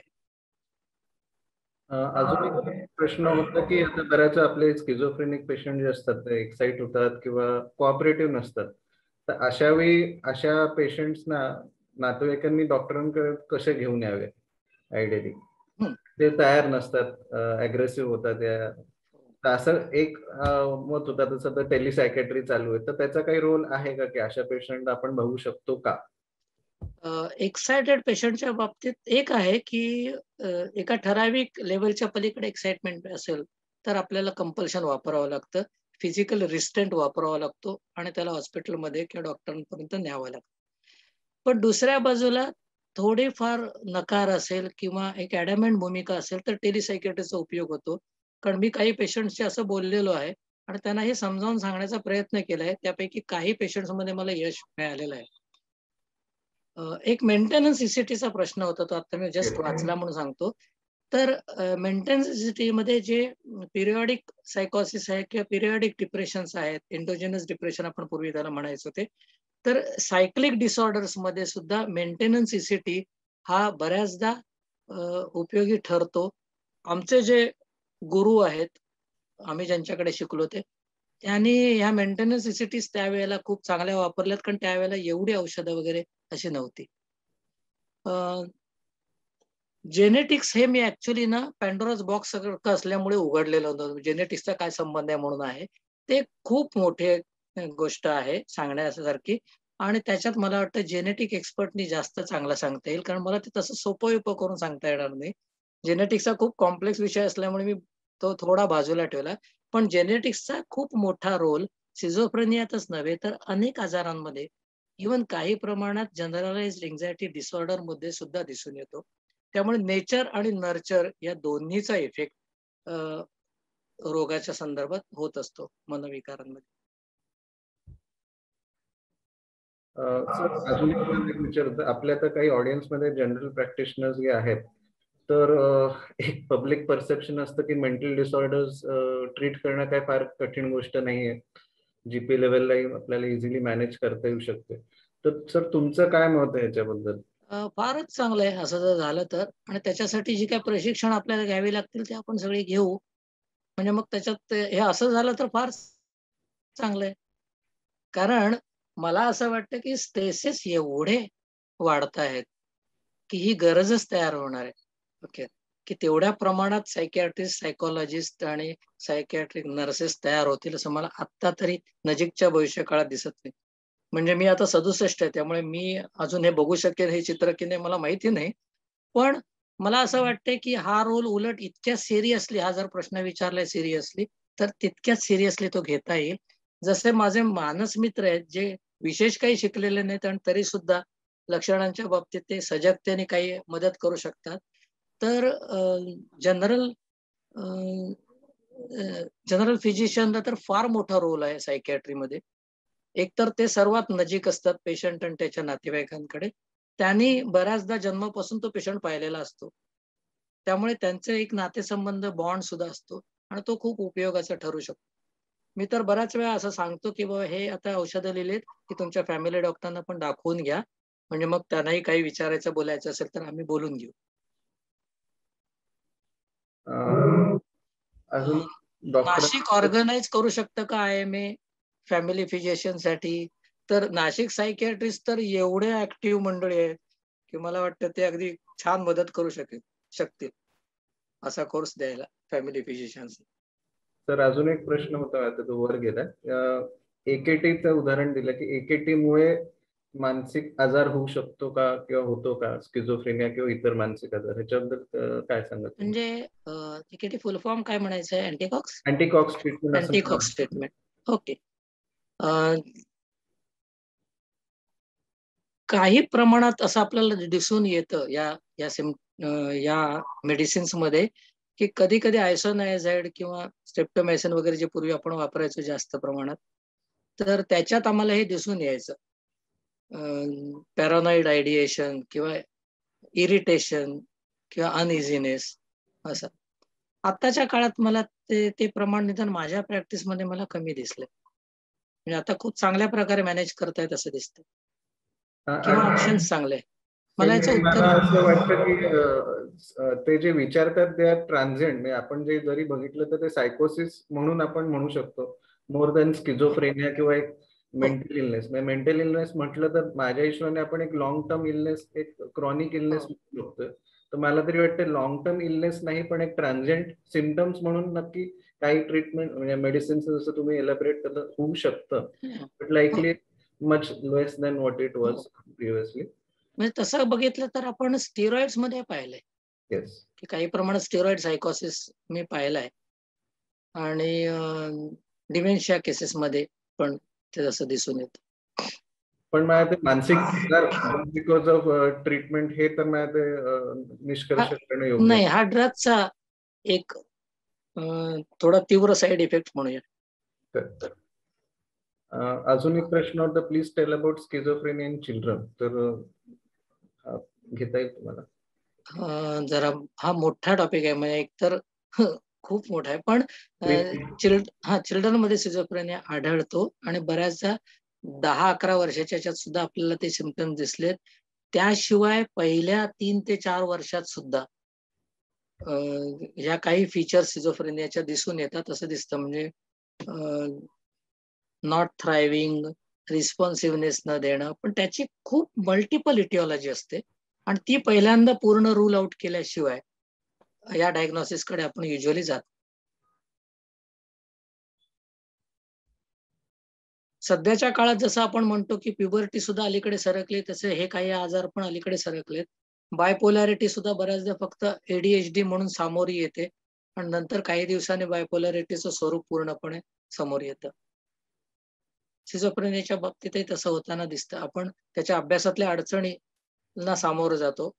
साधारण युजली 7वी-8वी नंतरच हे लक्षात येतं, कारण 7वी-8वी पर्यंत अडचणीच कोणी लक्षात घेत नाही त्यांच्या. पण त्यानंतर त्या लक्षात आल्या तर बऱ्याचदा आपल्याला अर्ली सिझोफ्रेनिया म्हणजे प्रोड्रोमल स्टेज आपल्याला दिसून येऊ शकतो. मला असं स्किझोफ्रेनिया एक स्पेक्ट्रम आहे, त्याला एकदम कोणी असं लेबल करून आज स्किझोफ्रेनिया डिफिकल्ट बेसिकली त्या वयात मल्टिपल प्रेझेंटेशन असतात, तेव्हा नक्कीच लक्ष ठेवणं गरजेचं आहे. It's a constellation of symptoms. त्यामुळे अर्ली डायग्नोसिस आणि proper referral I think would be a good advice at such a step. Someone who is capable of diagnosing be a better person. कारण त्याचं प्रेझेंटेशन इतकं व्हेरिगेट, जसं तुम्ही म्हटलं की वेगवेगळे असू शकतात, ते बेसिकली फक्त स्कॉलॅस्टिक प्रॉब्लेम्स म्हणून पण प्रेझेंट करतात. येस, कारण प्रेझेंटिंग सिम्पटम थोडा वेगळा असतो आणि बऱ्याचदा सोमॅटिक कंप्लेंट जास्त फॉरवर्ड होतात मुलांकडून आणि नंतर मग कॉग्नायटिव्ह पुढे मिस आउट होतात त्याच्यामुळे. बऱ्यापैकी मी म्हणेन की early referral would be a better.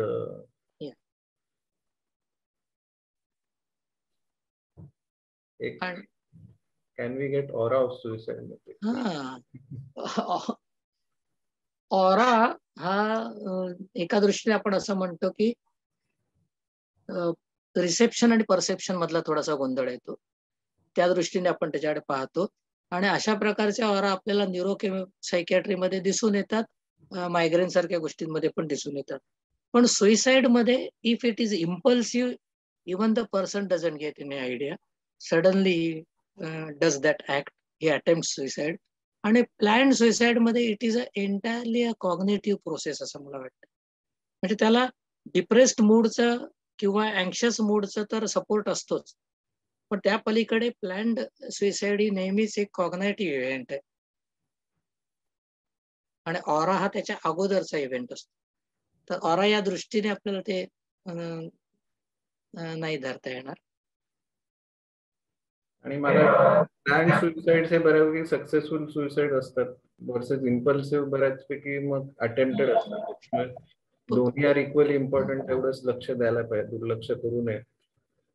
आणि इम्पल्सिव्ह मध्ये काय होतं, कधी कधी पेशंटच्या लक्षात येत नाही की आपण काय प्रकारचा मार्ग वापरला आणि तो किती इंटेन्स वापरलेला आहे, त्यामुळे ऍक्सिडेंटल सुद्धा ते होऊन जातं, सुइसाइड कम्प्लीट होते. सध्याच्या कोविड बद्दल माहिती प्रश्न अजून एक, after covid first train many patients for treatment for depression and सायकोसिस.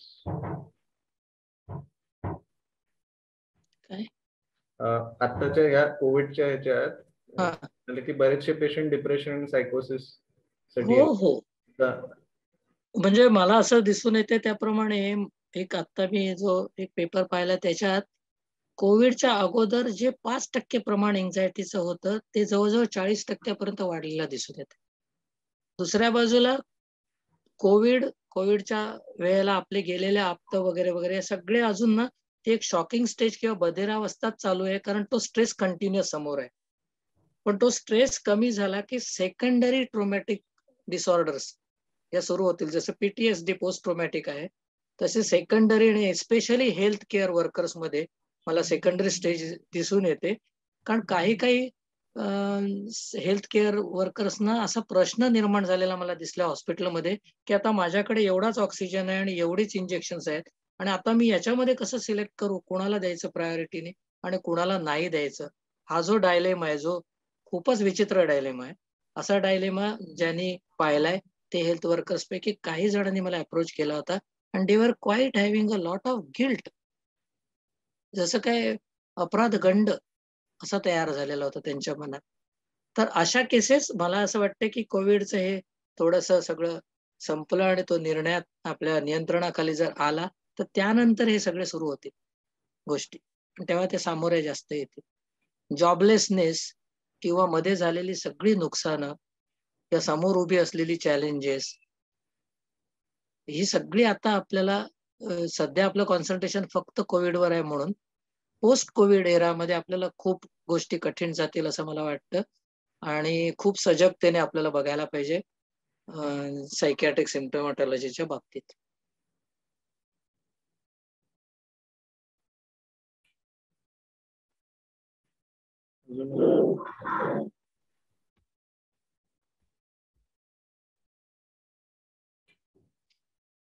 Frontline वर्कर्सना या बाबतीत मला असं वाटतं की काही प्रमाणात CBT आणि RAT ची जी प्रिन्सिपल्स आहेत सायकोथेरपीची ती थोडीशी जाणून घेणं, ते त्याच्याबद्दल पुस्तकं सुद्धा उपलब्ध आहेत. तुमच्या सायकियाट्रिस्ट किंवा काउन्सिलर किंवा सायकोलॉजिस्टशी पण तुम्ही बोलू शकता, किंवा अशा प्रकारच्या हेल्थ वर्कर्ससाठी त्या हॉस्पिटल्समध्ये छोटी छोटी सेशन्स घेतली पाहिजेत, ज्या योगे त्यांना हे काम करताना सोपं जाईल, अपराधगंड किंवा न्यूनगंड तयार होणार नाहीत, एन्झायटी वाढणार नाही. उपचारात सातत्य राखण्यासाठी रुग्ण व त्यांच्या नातेवाईकांना कसं प्रवृत्त करते, कारण सतत अपुरे उपचारमुळे हे रुग्ण आणि आजार पण बऱ्याच वेळ क्रॉनिक होतात, तर आपण त्यांना कसं काय मदत करते? त्या संदर्भातच माझा जरा फोकस होता तो हा की आपल्याला एका बाजूला एज्युकेशन आणि अवेअरनेस तर द्यावा लागतो, पण दुसऱ्या बाजूला आपलं बॉन्डिंग तिघांचंही, काळजीवाहक, पेशंट आणि डॉक्टर यांचं चांगलं व्हायला पाहिजे, त्याचा प्रयत्न व्हायला पाहिजे. म्हणजे मला नेहमीच असं वाटतं की जेव्हा पेशंट येतो तेव्हा मी त्यांना असं म्हणतो की चांगल्या काय काय गोष्टी झाल्या सांगा बरं, कारण नाहीतर ताबडतोब कंप्लेंटचीच एकदम बरसात सुरू होते. तर मी नातेवाईकांना पण मला थांबवावं लागतं. आणि दुसरी गोष्ट मी त्यांना नेहमीच असं सांगतो की पहिल्यांदा पेशंटचे मला बोलू देत, त्याला काय काय सांगायचं ते बघू देत, म्हणजे त्याला असं वाटतं का म्हणे की तुम्ही सांगितलं म्हणून मी बायस झालो. तर अशा काही छोट्या गोष्टी आहेत. त्याशिवाय आपल्याला आता हे थोडंसं सोपं झालेलं टेलिकन्सल्टेशन्स आणि वेगवेगळी EMR आलेली आहेत इलेक्ट्रॉनिक, तर त्याच्यात आपल्याला त्यांच्या वाढदिवसानं शुभचिंतन देता येतं किंवा त्यांचं अभिनंदन काही गोष्टींबाबत करता येतं. माझ्याकडे मी मुलांना, छोटे मुलं जी येतात तर त्या मुलांचं स्वागत असतं, म्हणजे एक 3 किंवा 5 बदाम मिळतात त्यांना. चॉकलेट ज्यांना चालत नाही त्यांना बदाम मिळतात, ज्यांना बदाम नको त्यांना चॉकलेट मिळतं, पण ते त्यांचं स्वागत असतं. आणि मग त्यांचा एक हट्टही असतो की माझ्यावर माझा भाऊही आलेला आहे, मग त्या सगळ्यांना द्यायचं असतं. पण दॅट इज द बॉन्डिंग. म्हणजे बाबा सायकियाट्रिस्ट किंवा सायकोलॉजिस्ट किंवा ते सायकियाट्रिक केंद्र हे काहीतरी दडपण आणणारं, भीती वाटणारं असं वाटतं का म्हणे, ते प्लेझेंट असायला हवं. म्हणून चित्रबित्र पण लावताना अशी छान क्लिनिक मध्ये लावावी. दुसऱ्या बाजूला सतत लोकांमध्ये आपला वावर पाहिजे आणि हे सगळी माहिती आपण देत राहिली पाहिजे, म्हणजे ज्या योगे या शास्त्राबद्दल आणि या रोगाबद्दलची असलेली भीती आणि संशय कमी होतील आणि मग माणसं ओपनली पुढे येतील. कारण मला एक लक्षात येतं की रिझल्ट दिसू लागले की कोऑपरेशन वाढतं. त्यामुळे एका बाजूला रिझल्ट देणं, दुसऱ्या बाजूला ते बॉन्ड्स काही चांगले करणं एकमेकांशी असले.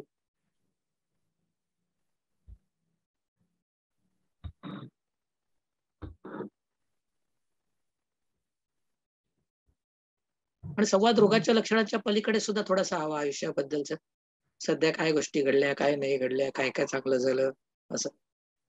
हा थोडे 3 मिनिटं लागतात. क्रॉनिक पेशंट पण हे प्रश्न वेगळे असतात किंवा इम्प्रुव्हमेंट पाहिजे तेवढी येत नाही आणि मग कशासाठी तो एक आपण फटीक म्हणतो, केअर गिव्हर फटीक, हो त्याला पण ते ऍड्रेस करणं गरजेचं आहे. बरोबर. सरिता शेंडे, थँक्यू. चालेल. तर मला ते अजून काही प्रश्न नसतील तर आपण आणि प्रश्न असतील तर एवढी फौज आहे नाशिकला. नाही, पण त्यांच्याकडे पोहोचवा. आम्ही आहोतच, पण आज सरांना अजून काय असतील तर प्रश्न विचारू शकता, नाहीतर आपण पुढे एकंदरीत या चित्राबाबत म्हणजे मानसिक मनोविकारांचं आणि हे जे क्षेत्र आहे आणि हे जे चित्र आहे याबद्दल मी बराच आशावादी आहे. क्वाईट ऑप्टिमिस्टिक आहे. I think things are happening वेल.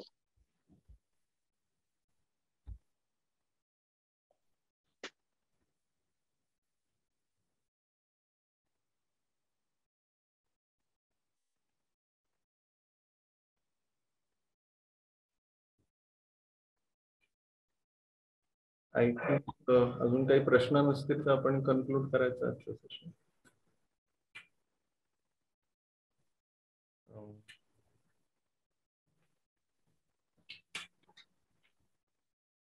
तर आभार प्रदर्शनासाठी मी डॉक्टर कविता गाडेकर यांना इन्व्हाइट करतो की त्यांनी वोट ऑफ थँक्स द्यावे आजच्या कार्यक्रमासाठी.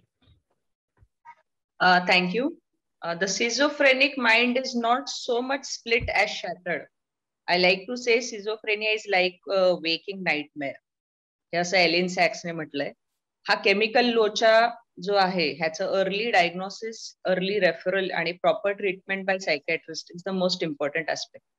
या कार्यक्रमाची सुरुवात जी स्किट द्वारा केली ही फारच छान होती. आजचे एमओसी डॉक्टर मानेश सुळे सर आहेत, त्यांनी छान प्रोग्राम कंडक्ट केला.